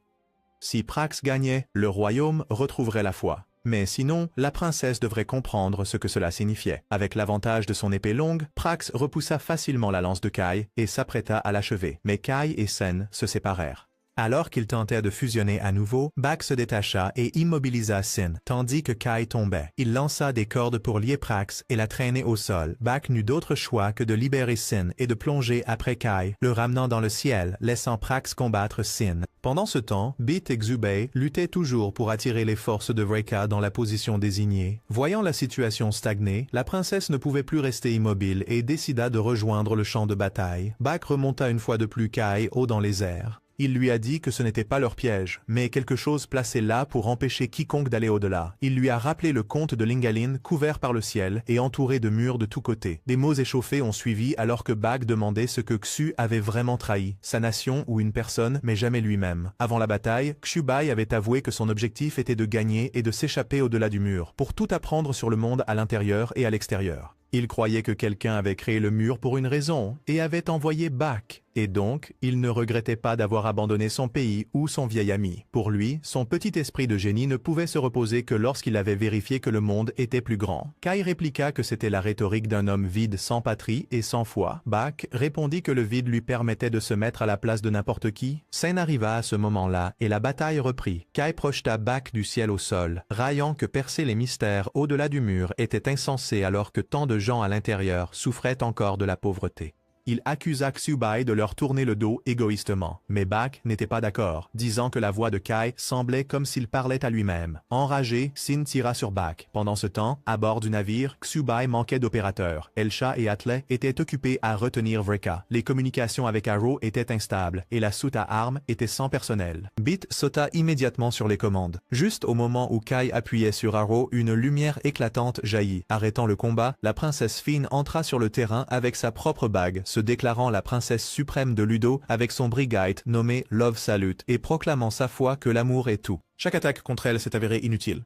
Elle a ensuite utilisé son pouvoir pour guérir tout le monde. Alors que la situation semblait changer, l'empereur Zetsu de Vreka apparut. Voyant la princesse entrer en scène, il déclara qu'il devait lui aussi la saluer. Avec une force écrasante, il balaya tous les explosifs que Ludo avait plantés. En quelques gestes seulement, il envoya le groupe de Bak valser. Même la princesse ne pouvait pas endurer ce pouvoir. Son côté sombre luttait pour se libérer, malgré sa résistance. Enfin, elle succomba lorsque l'empereur brisa l'anneau de scellement, et son côté maléfique émergea pleinement pour l'affronter. La princesse frappa la première avec un coup de pied contre l'empereur. Bien qu'il ait un bouclier, elle réussit tout de même à le transpercer et à le clouer au sol. Mais il avait la capacité d'absorber les brigites, ce qui lui fit perdre une jambe. Désespérée de trouver plus d'énergie, elle se précipita dans la mêlée entre Vreka et Ludo, taillant furieusement pour récolter l'énergie du combat. Sa brutale frénésie fut entièrement observée par le peuple. Nous ne pouvons pas laisser les choses continuer ainsi. Bak dit à Prax de maintenir Kai pendant qu'il allait arrêter la princesse. Il a ensuite créé un clone pour aveugler l'empereur, puis a préparé un coup de sabre juste au moment où la princesse chargeait. Il l'a tranché, restaurant l'anneau de scellement et réprimant à nouveau son côté obscur. Pendant ce temps, Xubai et Bit à bord du navire avaient également terminé les préparatifs. Il a demandé à tout le monde de faire semblant de se retirer pour tromper Vreka. Ils sont ensuite revenus. Pendant que la princesse et Atlee restaient derrière pour bloquer l'attaque de l'empereur, Elsha est retourné piloter le navire sous les ordres de Xubai. Et ensuite, Prax est également venu récupérer la princesse et Atlee pour les ramener au navire. Lorsque toute l'armée de Vreka s'était rassemblée à la proue du navire, Bak se tenait à l'avant et était approvisionné en énergie. Le vaisseau a ensuite tiré son super canon énergétique en même temps que le coup de sabre de Bak. Bien que cela n'ait tué personne, cela a éliminé tous les Brigades ennemis sauf ceux de l'Empereur et de Kai. Cependant, l'Empereur a quand même ordonné à ses forces de charger avec des armes conventionnelles. Les généraux de Rekka ont même combattu à main nue contre les Brigades de Ludo. Les officiers de Rekka criaient en poussant l'infanterie en avant avec des fusils, des épées, des poings et même des dents. Ils déclaraient que même s'ils perdaient leurs armes, leur corps restait et qu'il valait mieux mourir que vivre dans la honte. Bak exhorta Kai à arrêter puisque ses soldats mouraient les uns après les autres, mais Xu lui dit de ne pas gaspiller ses mots, car pour eux, la fierté pesait plus lourd que la vie. Tout le monde était horrifié de voir les troupes de Rekka mourir progressivement, même en les suppliant d'arrêter. À ce moment-là, la princesse Fine a sauté dans la tempête de lames et de balles. Elle a exigé que les deux camps et même Zetsu l'attaquent afin qu'elle puisse tout absorber et le rendre sous forme de force vitale. L'amour d'un souverain guérirait tout. Elle a restauré les soldats de Ludo et de Rekka, faisant se lever et crier les guerriers des deux côtés. Les hommes de Rekka ont répondu que même s'ils étaient sauvés, ils ne montreraient aucune pitié parce que c'était un champ de bataille et se battre jusqu'au dernier souffle était leur façon de respecter leurs ennemis. Prax a dit que c'était futile, mais Fine est devenu d'autant plus déterminé. Atli et Elsha ont également terminé leur bataille. La princesse Fine a admis qu'en elle subsistait encore une obscurité qui désirait dévorer ses ennemis pour obtenir de la force. Tant qu'elle pourrait se maîtriser, elle continuerait à semer la gentillesse. Elle proclama sa foi que l'amour est tout. Le ciel trembla alors que le pouvoir compatissant de la princesse rebondissait sur Ojin. Une fois restaurée, l'armure de Zetsu se fissura et se brisa. Enfin, l'empereur donna l'ordre de cesser le combat, admettant qu'il avait été vaincu par la princesse Fen. Gu et Bei voulaient encore se battre jusqu'à la mort, mais Kai leur rappela sévèrement que l'ordre du roi avait été donné et qu'ils ne devaient pas lui faire plus de honte. Puis la princesse Fen déclara que Ludo ne ferait que se défendre, et si Rekka retirait ses troupes, elle ne serait pas poursuivie. L'empereur Zetsu accepta une trêve verbale, promettant de ne pas envahir Ludo à l'avenir, et se retira. Ensuite, la princesse Fen remercia Elsha, Atli, Prax et tout le monde pour leurs efforts unis, et le groupe répondit que c'était son amour qui avait mis fin à la guerre. Puis la princesse Fine prononça un discours en l'honneur des guerriers, déclarant la victoire et rappelant à tous de se souvenir des vies perdues, car que ce soit Ludo ou Rekka, toutes étaient précieuses. Elle a juré de supporter les sacrifices pour construire un avenir meilleur. De l'autre côté, lorsque l'empereur Zetsu a été interrogé sur ce qu'il pensait du Brigade de Fine, il a répondu que, qu'il soit beau, hideux ou digne d'être tué, c'était la même chose car il attendait avec impatience la prochaine bataille. De retour avec le groupe, le vaisseau a subi une panne de système après avoir utilisé Bak pour amplifier les particules de foie, le laissant gravement endommagé. Ainsi, la cérémonie d'accueil des citoyens et les bains et festins de célébration ont dû être reportés. La princesse Fine a dit qu'à son retour, elle dirait la vérité à son peuple sur son second mois, car elle ne pouvait pas les tromper indéfiniment. Prax croyait que la victoire aiderait le peuple à comprendre. Mais juste au moment où le groupe revenait aux portes de la ville, la foule rugit et maudit Fine en la traitant de meurtrière et de démon. Ils criaient qu'ils l'avaient vue de leurs propres yeux provoquer Rekka. Ils l'ont traitée de belliciste, de traîtresse à l'amour, ont exigé que la sorcière soit pendue, et l'ont maudite pour avoir trompé les gens de bonne volonté, car l'être suprême ne leur avait montré que le moment où la princesse devenait folle, tout en coupant la diffusion lorsqu'elle sauvait d'autres, semant le doute parmi le peuple. Furieux, ils se sont transformés, forçant la princesse à fuir avec Prax. Lorsqu'ils sont revenus au palais, les deux ont appris que des villageois avaient attaqué le laboratoire et volé des anneaux. Avec la force principale pas encore de retour, seule la garnison restait. Si les citoyens se révoltaient, il faudrait les réprimer. Mais la princesse leur interdit de faire du mal au peuple. Lorsqu'elle entra dans la salle du conseil, elle apprit enfin que celui qui avait montré la bataille au peuple était l'élu. Elle voulait sortir et tout expliquer aux citoyens, mais s'effondra d'épuisement après la bataille. Pendant ce temps, du côté de Bak, alors que Xubai se concentrait sur la réparation du vaisseau, ils furent soudainement attaqués par un brigite étrange. Bak sortit pour se battre, mais était en complète désavantage. Lorsqu'il a créé 10 clones pour l'attraper, le brigite a disparu. De retour dans la capitale, les citoyens avaient déjà envahi les portes du palais. Si le silence persistait, ils les enfonceraient bientôt. À ce moment-là, la princesse reprit conscience et décida de sortir pour parler au peuple. Cependant, lorsqu'un homme s'avança pour demander si c'était elle qui avait déclenché la guerre avec Rekka, soudain Bak apparut et l'écrasa, puis tua un autre villageois avant de partir. Le chaos éclata. Il s'avéra que c'était l'agent de l'être suprême déguisé. Il se déguisa ensuite en un autre villageois, excita les citoyens et déclara que la princesse les avait trahis tout en distribuant des armes à la foule pour la rébellion. Lorsqu'il eut terminé, il retourna faire son rapport à son maître, qui révéla alors sa véritable forme. Il annonça que la princesse Fen était destituée de son trône pour avoir irrité le peuple et leur accorda la liberté de disposer d'elle comme ils le souhaitaient. Même les soldats ne pouvaient pas les arrêter. Même ses deux proches serviteurs se retournèrent contre elle, ayant l'intention de la sacrifier pour apaiser la colère du peuple. Mais Prax refusa d'accepter cela et tenta d'emmener la princesse. Le faux Bach est réapparu pour l'empêcher et la princesse Fine a été capturée. Werner, furieux, s'est précipité pour affronter la divinité et demander une explication. C'est alors qu'il a été révélé que Dieu n'avait jamais désiré la paix, et à travers ces mots, Werner a réalisé que c'était lui qui avait envoyé un imposteur pour tirer sur la princesse quand elle était enfant. Furieux, Werner se transforma. Mais comment un homme pouvait-il combattre un dieu? Il fut submergé, acculé et forcé de battre en retraite. Quant à la princesse, alors qu'elle allait être exécutée publiquement, le vrai Bach apparut et la sauva. Werner avait réussi à les prévenir. Chubei avait mis toute sa force à réparer le navire juste à temps pour atteindre la Seine. Ils ont rapidement emporté la princesse malgré ses protestations. Prax est resté pour combattre le serviteur de la divinité, tandis que Werner a utilisé ses dernières forces pour protéger les villageois de l'assaut des citoyens frénétiques de Ludo. Il a été poignardé de nombreuses fois sans une plainte. Bach s'est précipité pour aider, mais c'était trop tard. Werner était grièvement blessé avec seulement quelques souffles restants. Il s'excusa auprès de la princesse et supplia tout le monde de vivre à sa place. Avant que le chagrin ne s'installe, Paet est arrivé avec des troupes, exigeant que le groupe de Bach remette la princesse, disant que les étrangers ne devraient pas se mêler des affaires d'une autre nation. En entendant cela, Atlé déclara fermement qu'elle fondait sa propre nation. Le navire Grande-Gare serait son territoire. Elle se proclama l'Union de Grande-Gare, un pays indépendant, et puisque la princesse était en asile chez eux, ils la protégeraient. Après avoir fait cette déclaration, ils sont partis. Pendant les 2 mois suivants, tout le monde et les villageois ont vécu à bord du Grande-Gare. De l'agriculture à l'élevage, le navire répondait à tous leurs besoins. Un jour de lessive, ils se sont tous réunis pour discuter de qui gouvernerait la nouvelle nation. Tout le monde a nommé Atli car elle avait gagné la confiance de beaucoup. Peu de temps après, ils ont reçu des lettres de traité de Reka et Luto reconnaissant Grande-Gare comme un pays indépendant.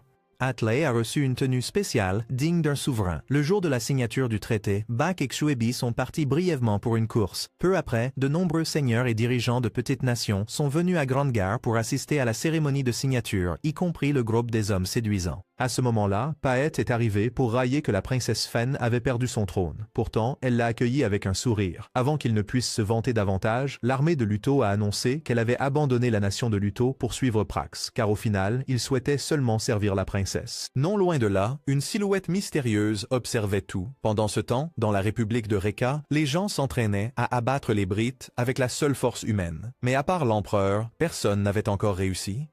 Leurs soldats avaient été affaiblis depuis leur défaite lors de la dernière guerre. Quant à Kai, il était dans son bureau à rechercher la particule de foi que Xuebi avait mentionnée. Là, il découvrit des vérités choquantes. Juste à ce moment-là, Bach et Xuebi arrivèrent à Reka. Bach se nommait Père et appelait Xin son enfant après avoir remporté la bataille, ce qui rendit Xin furieux. Mais elle ne pouvait rien faire car le ministre est apparu et les a déclarés ambassadeurs de Grande-Gare. Le ministre s'est présenté comme celui qui gouverne le pays en l'absence de l'empereur. Xuebi a soudainement demandé où était Ti pour apprendre qu'il avait depuis longtemps fui avec la richesse de la nation. À ce moment précis, Ti se cachait à Luto lorsqu'il a rencontré l'un des subordonnés de la divinité qui lui a remis quelque chose capable de prendre le contrôle de la République de Reka. De retour à la négociation, Xuebi a demandé un morceau de terre au nord près du mur comme territoire de Grande-Gare en échange de Grande-Gare de ne pas attaquer Reka. Enragé, Xin s'est jeté sur Xuebi pour le maîtriser, mais il avait anticipé cela et a demandé si sa lame pouvait frapper plus vite que le temps qu'il lui faudrait pour retirer la goupille de sa bombe. En entendant cela, Xin a hésité, pensant qu'il avait encore des bombes cachées à Reka. Bach saisit l'occasion de la repousser d'un coup de pied, et Kai apparut pour arrêter le combat. La cérémonie de signature se déroula sans accroc devant l'empereur et tous les seigneurs. Plus tard, Kai révéla que la véritable raison pour laquelle Xuebi demandait des terres au nord n'était pas seulement pour revendiquer un territoire, mais pour autre chose. Il avait été mentionné dans des textes anciens, mais avait depuis été volé, et le seul à avoir accès aux archives était Xuebi lui-même. Kai exigea de savoir ce que c'était, mais Xuebi l'ignora. Kai menaça alors d'utiliser Grande-Gare comme otage puisque l'empereur était à bord, et s'il pouvait détruire un Brite, un navire n'était rien. Mais Xuebi répondit qu'ils auraient besoin d'une justification pour une telle action. Le ministre a alors proposé à Xin de le tuer et d'accuser Xuebi, une raison suffisante pour que l'empereur agisse. Finalement, Xuebi céda et dit la vérité à Kai. Au nord, il existait un deuxième grande gare. Juste au moment où il parlait, Rekka fut attaqué. Bak attrapa immédiatement Xuebi et ils levèrent les yeux pour voir un vaisseau de guerre au-dessus de leur tête. Le pilote était Ti. Xuebi a raisonné que seul le soi-disant dieu sauveur aurait pu permettre cela. La nouvelle de l'attaque de Rekka a été rapidement rapportée à Grande Gare. Elsha et Bit se sont dépêchés d'enquêter, mais en partant, ils ont rencontré une figure mystérieuse qui a dit que le fondateur les invitait à la foi Lind, située à l'extérieur de murs. Pendant ce temps, Ti a déchaîné sa puissance, bombardant tout autour de lui. Le voyant tirer même sur des civils sans défense, Bak a chargé pour attaquer. Mais un Brit ne faisait pas le poids face à un vaisseau de guerre. Le tir de riposte de Ti a forcé Bak à battre en retraite.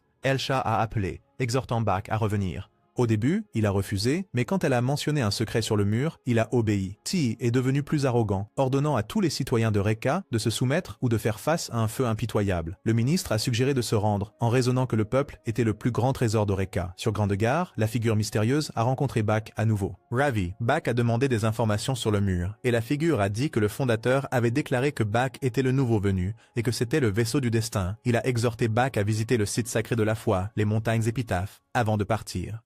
Pourtant, Bak hésitait, se rappelant les mots de Kai, que dans la prophétie de Rekka, lorsque le nouveau venu retrouvera ses souvenirs, le monde sera détruit. Mais Xuebi rétorqua que cela avait déjà commencé, car depuis l'arrivée de Bak, tout avait changé. Xuebi croyait que c'était la volonté des anciens. Pendant ce temps, alors que Ti se réjouissait de son triomphe, l'empereur est revenu. Ti a immédiatement ouvert le feu, mais l'empereur s'est transformé, a invoqué un arc colossal et s'est lancé comme une flèche directement dans le vaisseau de Ti, coupant le traître en deux d'un seul coup.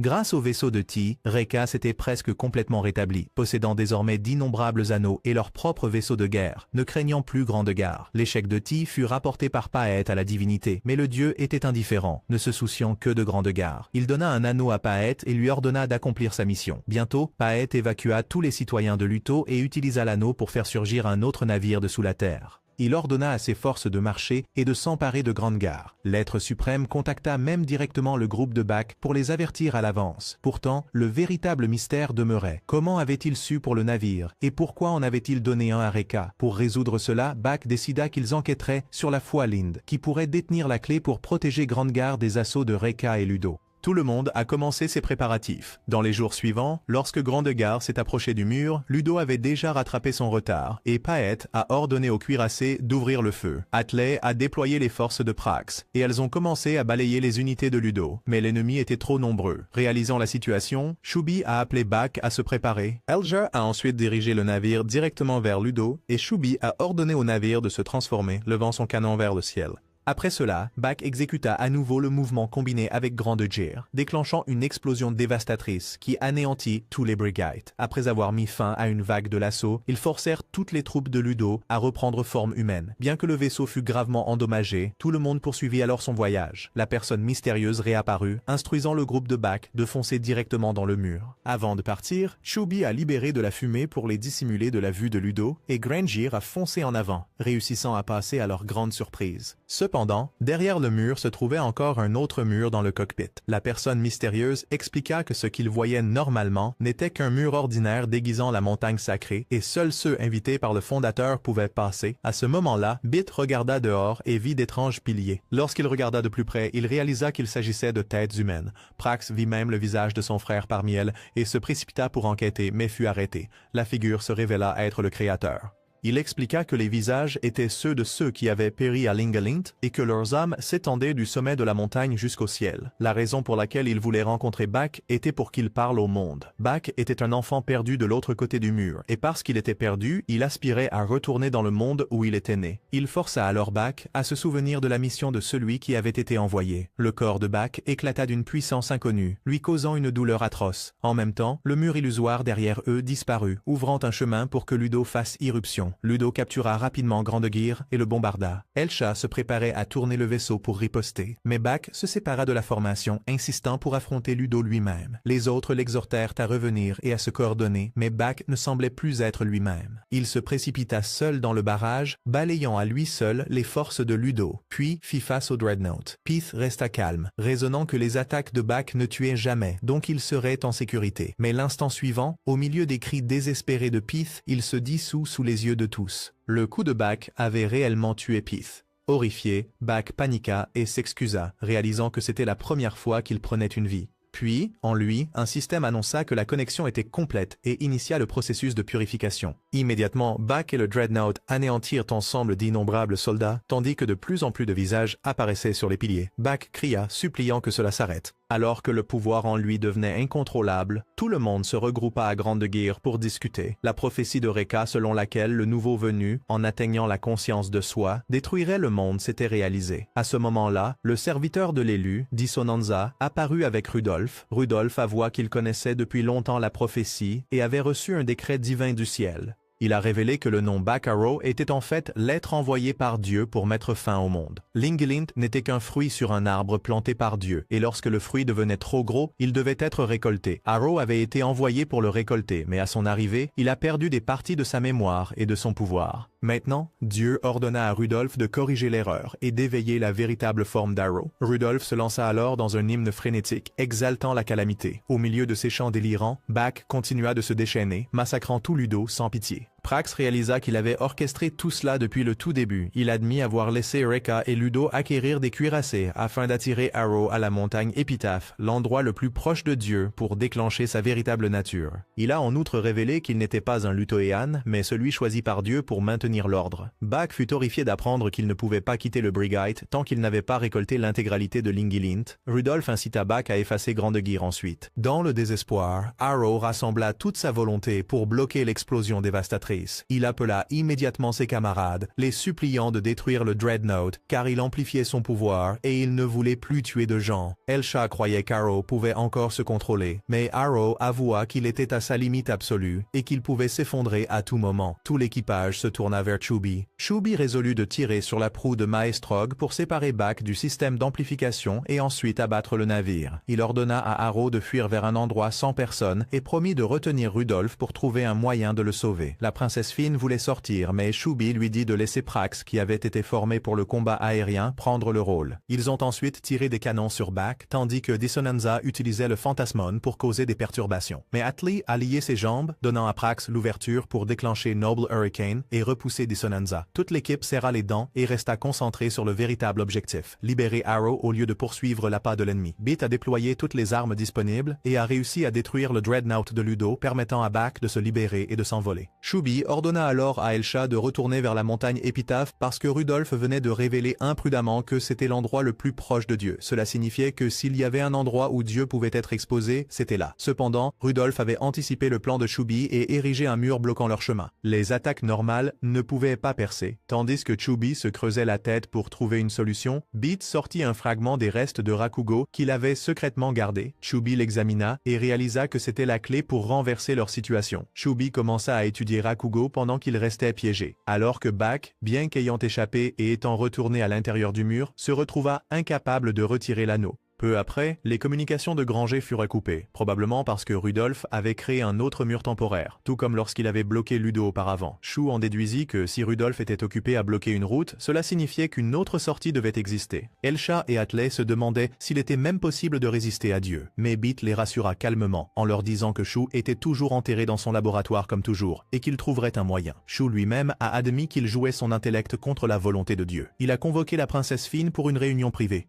Pendant ce temps, Rudolf apparut soudainement devant l'empereur Zetsu et Rekka, se moquant d'un ancien incident où des personnes vivantes avaient été cachées dans des tonneaux avec de l'alcool comme une plaisanterie sauvage, puis proclama que Dieu avait décidé d'anéantir le monde parce que la croissance de Zetsu avait dépassé les limites divines. Le pouvoir et l'autorité croissant de l'empereur menaçaient l'ordre imposé par Dieu. Zetsu rugit de rire, condamnant l'arrogance de Dieu et déclarant qu'il tuerait à la fois Arrow et Rudolf, et même abattrait Dieu lui-même. Il ordonna le lancement du cuirassé modifié pour un seul pilote. Le premier ministre Kaio se porta volontaire pour prendre les commandes, déclarant que l'empereur était l'âme même de Rekka et que s'il perdait, tout disparaîtrait. Il nomma le vaisseau d'Erka et le mit en vol.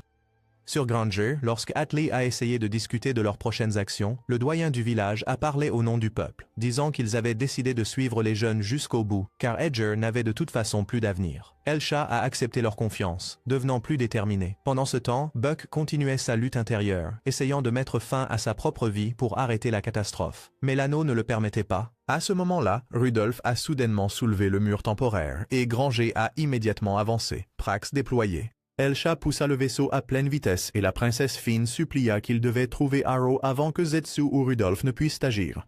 N'ayant rien d'autre à faire, Beat est allé se plaindre à Juebi seulement pour se faire dire d'attendre parce que Xu était sur le point de terminer une arme secrète. Ailleurs, Buck trébucha dans des pièges aériens et en combattant, il vit une faille Rakuo s'ouvrir. Il glissa à l'intérieur et émergea dans un autre espace. Mais avant qu'il ne puisse comprendre ce qui se passait, Rudolph le ramena. Rudolph ricana qu'il devrait retourner auprès des imbéciles qui attendaient encore et le jeta près du vaisseau de l'empereur. Alors que Zetsu se préparait à frapper, Prax apparut. Appelant audacieusement au dialogue, elle déclara que Granger prendrait la responsabilité de gérer Arrow et demanda à Reka de ne pas interférer. Pour la première fois, Zetsu et Xue échangèrent calmement des mots au milieu du champ de bataille. L'empereur loua la coordination de la puissance de feu de Xue lors de la bataille précédente, mais avertit que Xue avait mal choisi en pariant sur Arrow, désormais réduit au chien de Rudolph. Xue rétorqua que c'était précisément la force de Zetsu qui avait renforcé sa foi dans le pouvoir de l'humanité. L'empereur cherchait à combattre Dieu par la force brute, tandis que Xue utiliserait l'intellect pour sauver le monde. Mais d'abord, Arrow doit être sauvé. En entendant la défiance de Xuebi, Zetsu concéda le passage, mais avertit que s'il réussissait à vaincre Arrow, il déchaînerait alors toute sa puissance pour les écraser tous. Ce sourit et accepta. Granger exécuta immédiatement leur plan. Beat tira un coup inoffensif pour attirer l'attention de Buck, puis céda la scène à la star, Princess Finn. Hans et Fritz ont concentré leur puissance d'attaque sur la princesse, après quoi Granero s'est combiné avec Love Salute pour tirer. Pourtant, le rayon de guérison de Finn a été neutralisé en plein vol par le flux de désassemblage de particules de foi de Buck. Mais le véritable objectif de Xu était de réduire la distance.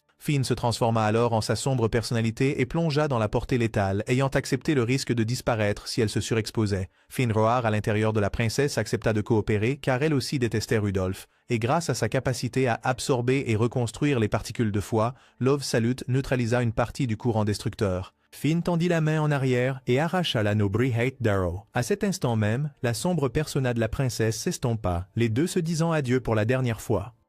Buck réussit à se libérer de l'anneau. Le plan semblait parfait. Xuebi expliqua en détail le mécanisme. Les attaques de Buck consistaient à désassembler les particules de foi de Brihate en énergie brute, tandis que Love Salute restructurait ces particules, permettant ainsi de briser ses coups et d'ouvrir une brèche pour approcher. Seul Fan pouvait partiellement neutraliser les dégâts et les endurer sans disparaître instantanément. Tout le monde se réjouissait que Buck soit enfin libéré de l'anneau. Mais à ce moment de soulagement, alors que Xuebi serrait la main de Buck pour le relever, Buck le désintégra. Rudolph apparut, lançant des malédictions impitoyables et révéla une vérité horrifiante. Même sans Brihate, le pouvoir destructeur s'accrochait toujours au corps d'Arrow comme une malédiction divine. Quiconque le touchait serait effacé. Il était devenu une lame de mort vivante par simple contact. Tous étaient stupéfaits. Xuebi regardait avec stupeur ses propres mains qui s'effaçaient au milieu de la poussière de particules de foi tourbillonnantes, tandis que Rudolph se moquait de lui, raillant que le grand plan du cerveau de génie ne se résumait qu'à un geste insensé devant le décret de Dieu. Buck perdit de nouveau le contrôle et se transforma en Brihate sans anneau, fuyant pour éviter tout contact avec tout le monde.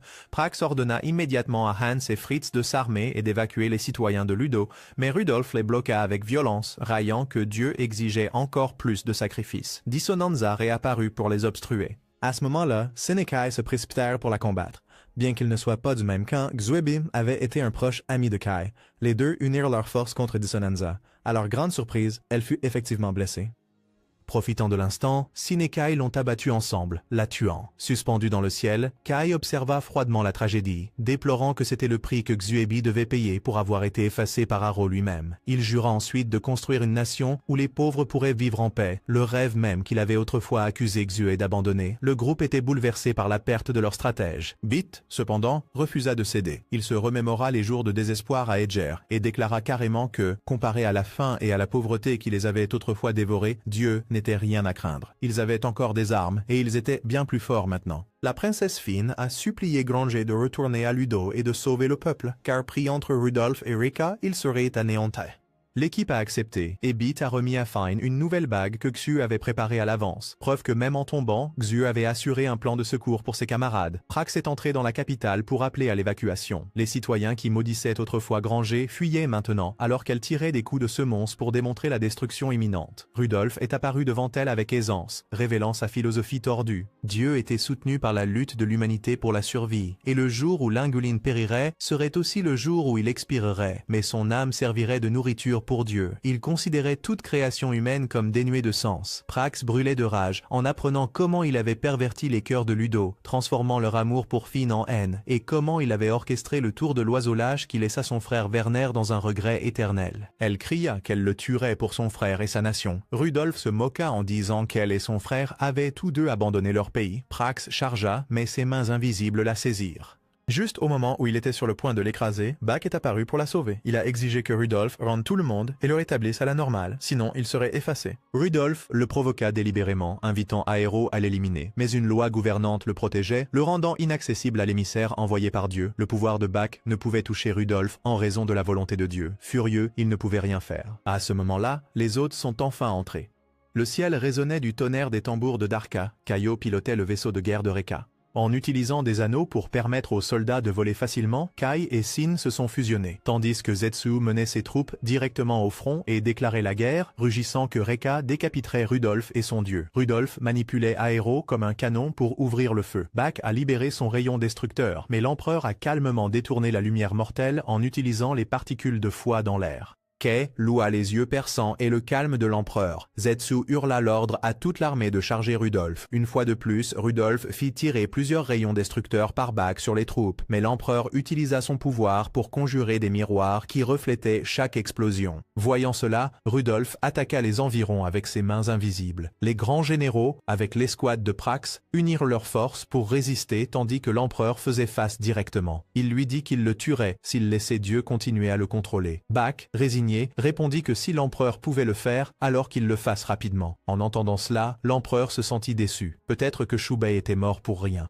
Il saisit Bak, déclarant que si Bak ne souhaitait pas mourir, alors il devait surmonter Dieu, et que s'il ne pouvait pas se contrôler, l'empereur le ferait pour lui. L'empereur commença alors à disparaître, et au lieu de se transformer en particules de foi, il se rajeunit sous une forme plus jeune, tandis que Bak se transformait en épée dans sa main. La raison pour laquelle l'empereur pouvait manier Bak était qu'il restaurait continuellement les parties effacées. Rudolf trouva ce tournant des événements amusants. Il activa la répulsion résonante et invoqua l'idole monstrueuse Diognetica, comme son propre dreadnought, enfilant l'armure d'Iostrage, proclamant le credo « Dieu est tout » et déchaîna une tempête d'attaques sans fin. Les guerriers de Reka ne purent y résister. Hans et Fritz furent repoussés. Zetsu était sur le point de s'effondrer. Rudolf cria que l'amour de Dieu était victorieux. Juste au moment où le coup de grâce se profilait, Granger fit irruption sur le champ à une vitesse record. La princesse Fen avait utilisé son pouvoir de guérison sur tout le monde. Zetsu l'exhorta à se retirer, disant que son amour n'avait aucun effet contre un tel ennemi. Mais la voix de l'empereur surprit Fen en expliquant qu'il empruntait le pouvoir destructeur d'Aero pour riposter. Le duo, le destructeur et l'empereur, s'unit comme des lames jumelles. Aero cria d'excitation, appelant l'empereur, mais Zetsu le fixa et corrigea le titre avant de foncer. Rudolf rugit, prêchant une fausse harmonie, déclarant que leur mort apporterait l'équilibre au monde. Les lignes de défense se fissurèrent. Tout le monde était à leur limite, puis un cri rauque déchira le champ de bataille. Beat se jeta dans le ciel malgré sa peur tremblante. Il déclara qu'il ne jouerait plus au jeu de l'intimidation, levant haut l'anneau spécial conçu par Demine et perfectionné par Shubei avec la technologie Granger, une arme de 3 nations, la cristallisation du progrès de Lingulinde. Beat se proclama l'arme secrète de l'humanité et invoqua le Bright Kaiten en forme d'anneau colossal. Rudolf se moqua de la façon dont on pouvait se battre avec une telle chose. Beat rit bruyamment et cria pour Elsha. Aussitôt, elle activa le vaisseau avec l'anneau et il se transforma en une machine géante. Bright Granger dominait le champ de bataille. Son tout premier coup brisa la prison d'énergie que Rudolf avait érigée autour du terrain. Il resta bouche bée, incrédule qu'un coup si simple puisse briser l'échiquier de Dieu. Bit se frappa la poitrine et cria qu'il aurait dû écouter dès le début. L'humanité avait encore une arme que Dieu n'avait pas prévue. 3 heures plus tôt, Shu avait convoqué Bit et lui avait dit qu'il lui confierait l'atout. Bien que tremblant, Bit acquiesça. En comprenant pleinement sa propre foi, Shu lui dit qu'il n'était pas fort en puissance brute, mais que sa présence rendait tout le monde autour de lui plus fort. Bit, habitué depuis longtemps à ce que Shu se qualifie de génie, murmura en retour qu'en vérité, Shu était le plus grand imbécile du monde. Shu se contenta de sourire et plaça toute sa confiance en lui. À partir de ce moment, Bit définissait sa croyance comme dépendant de presque tout le monde. Grâce à cela, il pressait sans relâche l'offensive, forçant Rudolf à changer de cible puis à attaquer d'autres. Pourtant, la princesse Finn les guérissait avec son pouvoir. Prax exhorta tout le monde à se dépêcher, car lorsque la princesse guérissait les autres, elle souffrait aussi de leur douleur. En entendant cela, l'empereur et Bak se jetèrent sur Rudolf. Il s'est caché à l'intérieur de Diognetka, mais les deux ont pénétré à l'intérieur et ont lancé des attaques continues. Cependant, il a quand même réussi à résister. Après avoir échangé des coups pendant un moment, Rudolf se sépara du Dreadnought pour combattre personnellement. Lui et l'empereur s'affrontèrent à nouveau. Au fur et à mesure que le combat s'éternisait, l'empereur commença à faiblir, forçant Kai à intervenir et à le soutenir. Mais ce temps fut suffisant pour que Bak analyse la faiblesse de Rudolf. Dieu aussi avait des fils. Kai regarda de près et repéra les câbles reliant Diognetika à Diostrage. Si Rudolf était vraiment omnipotent, pourquoi aurait-il besoin de câbles? Les lois de Lingalind le liaient encore. Zetsu rugit son propre nom, se proclamant le plus fort et jurant de tuer même Dieu. Wrecker rugit à l'unisson à son commandement, puis tous ensemble, ils chargèrent pour couper les câbles. Pourtant, les cordes étaient si durables qu'elles brisèrent leurs armes et rebondirent, blessant beaucoup. La ligne de bataille fut forcée de battre en retraite. La princesse Finn utilisa immédiatement son pouvoir de guérison sur tout le monde. Rudolf se moqua en disant que ce n'était rien d'autre que de l'amour humain, incomparable à la grâce de Dieu. Finn chancela mais insista sur le fait qu'elle allait bien. Elle refusa d'être la seule à se plaindre comme une faible. Amusé, il dit qu'il verrait combien de temps elle pourrait tenir, puis lança une attaque totale qui blessa d'innombrables personnes. Même la princesse Finn ne pouvait plus le supporter, et Bit lui-même était submergé. Les performances du vaisseau commencèrent à décliner. Refusant d'accepter la défaite, Bit cria pour Kaio et Darka et proposa imprudemment quelque chose de fou. Fusionner les Dreadnoughts d'Edger, Ludo et Reka ensemble. Il cria de ne pas sous-estimer le pouvoir de la confiance. Les vaisseaux s'assemblèrent, leur masse et leurs particules de foi fusionnèrent en une seule. Granger et Darka se combinèrent, et Zetsu déclara joyeusement le grand nom Granrika. Bit l'appela accidentellement « vieux », attirant des regards noirs des deux côtés, mais cela allégea l'atmosphère étouffante. Reka rassembla de l'énergie. Granrika alluma la poussée maximale. Bit étouffa d'émotion en révélant que c'était le mouvement que Shu avait préparé à l'avance. Le barrage total de Lingaland déchira la formation de Rudolf. L'empereur cria alors à tous de graver cette bataille dans leur cœur, car les particules de foi étaient l'incarnation de la volonté, et tant que Rudolf restait lié par les lois du monde, la victoire était possible. Lui et Bak ensemble ont intensifié l'attaque contre Rudolf, leurs frappes s'enchaînant à l'unisson. Bien que la force régénératrice de l'empereur s'affaiblissait, il déclara que tout ce qui comptait était de le faire tomber.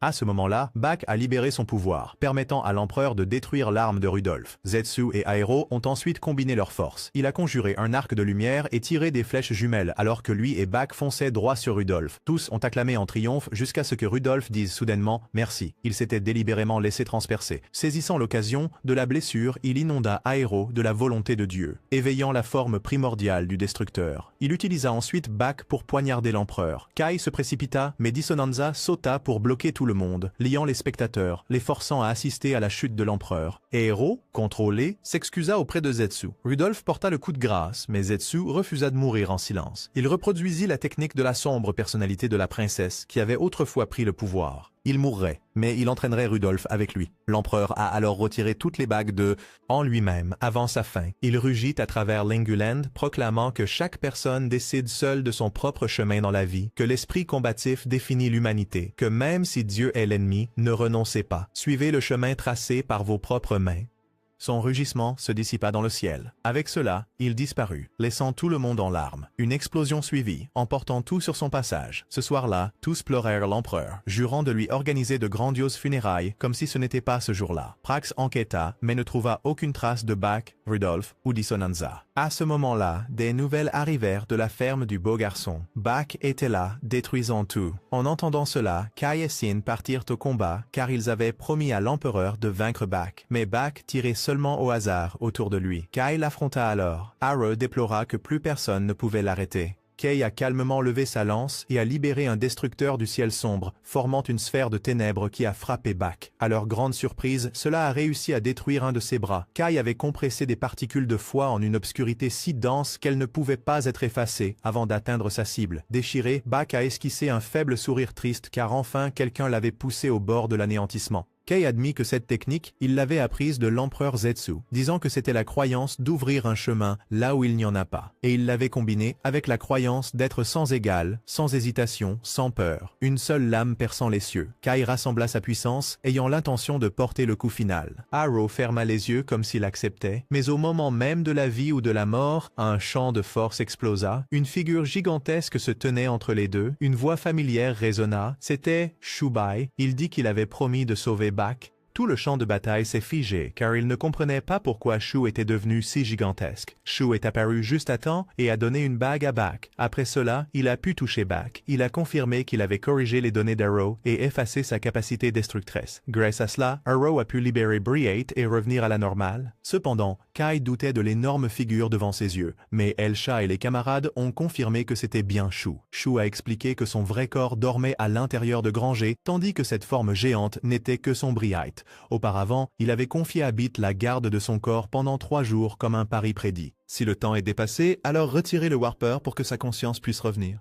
La conviction de Shu était « je pense, donc je suis ». Ainsi, son Briate portait la conscience au lieu de se transformer en arme. Shu a élaboré le plan d'utiliser le propre pouvoir d'Arrow pour sauver le monde, parce que les rayons de Bak transformaient les êtres vivants en particules de croyance et les offraient aux dieux. Si le pouvoir de Finn ne pouvait pas l'annuler, alors Shu était prêt à laisser Arrow effacer son Briate pour que sa conscience puisse suivre le flux de croyance dans le royaume du dieu. En effet, il avait fusionné sa conscience avec la croyance pour passer inaperçu sous le système de capteurs de Linguland. Cependant, le combat entre Arrow et Kai avait activé les capteurs, le faisant revenir prématurément, et parce que quelqu'un pensait trop fortement à lui, lorsqu'il est réapparu, il est devenu gigantesque.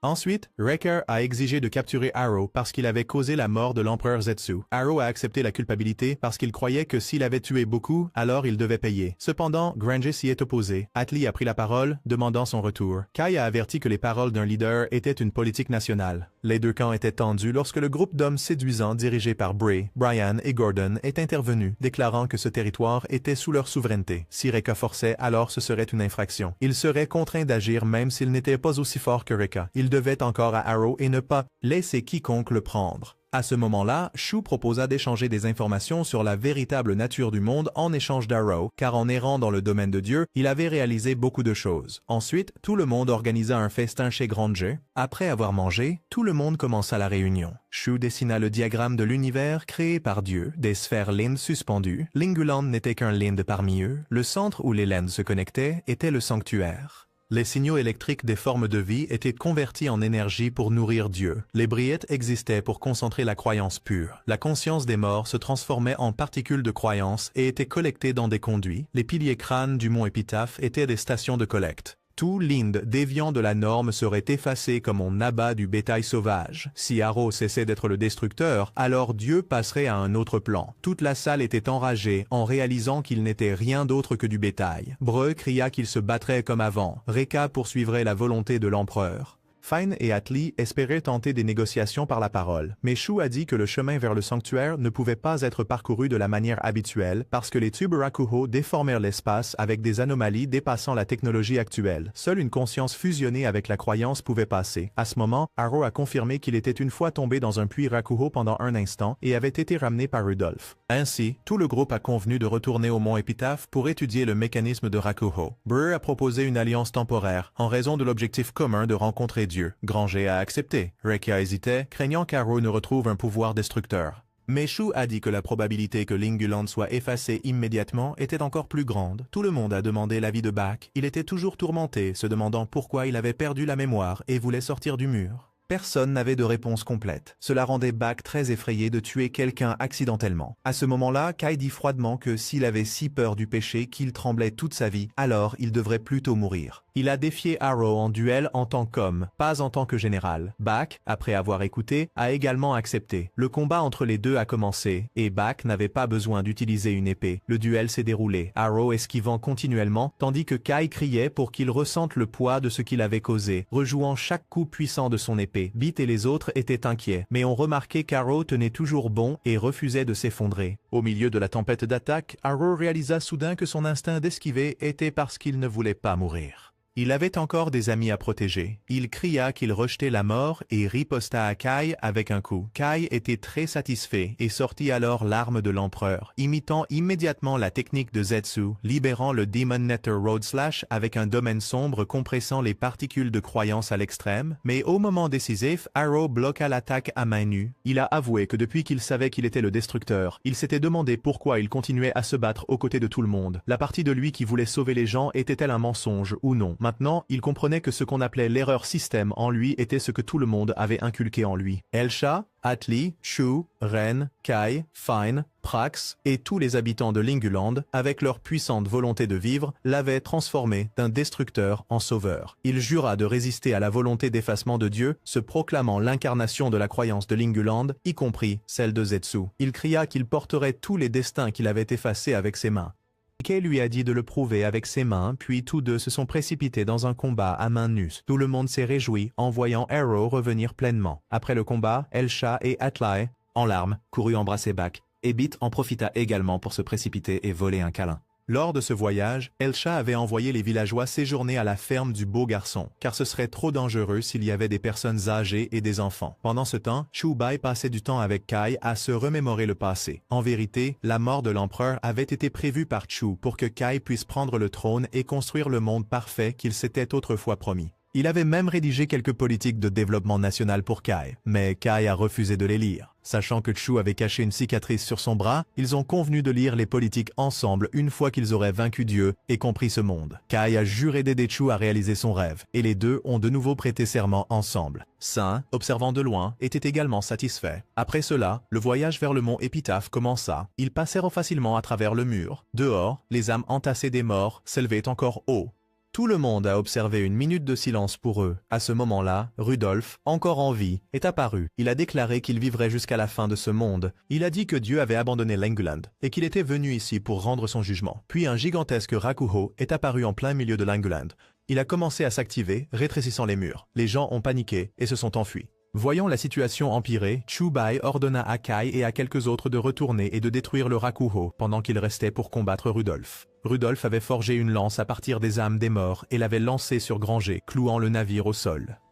Il luttait pour se libérer, mais en vain. Pendant ce temps, le groupe de Kai a rencontré Dissonanza bloquant leur chemin. Prax est resté pour la combattre, tandis que les autres se concentraient sur la destruction du gigantesque Rakuho. Mais c'était trop dur. Quant au groupe de Bak, Chubai essayait de trouver une issue avant qu'il ne soit écrasé. Mais à ce moment-là, Bak rassembla sa force et sépara la lance de Rudolf en piliers. Chubai réalisa que le pouvoir de Saberbluff était la séparation de la croyance. Ils ont alors temporairement vaincu Rudolf et sont retournés aider le groupe de Kai à détruire le gigantesque Rakuho. Cependant, juste au moment où il revenait, Rudolf réapparut. Quand la situation semblait désespérée, Chubai rit. Il a dit que si Rudolf essayait encore de les arrêter parce qu'ils étaient une menace empêchant la destruction de Linguland, alors ils avaient encore une chance de gagner. Chubai a ensuite demandé à Bak de se combiner avec Kai. Il s'est transformé en épée. Dissonanza s'est précipité, mais Prax l'a attaqué et Bit a retenu Rudolf. Kai et Bak ont ensuite réenacté la technique ultime de l'empereur. Kai a créé un arc gigantesque et avec Bak, ils ont foncé droit sur le Rakuho, créant un trou noir qui a tout englouti, mais juste au moment où ils l'ont détruit, un autre Rakuho est apparu. Chubai a crié que c'était le moment. Kai et Bak ont immédiatement tiré une autre flèche, transperçant directement le Rakuho. Après cela, tout le monde a traversé la porte pour rencontrer Dieu. Rudolf, furieux, déclara qu'il effacerait Linguland de ses propres mains, mais Prax et le général Bae ne le permettraient jamais. Pendant ce temps, le groupe de Bak atteignit enfin le domaine de Dieu. Du centre apparut un homme qui ressemblait beaucoup à Bak.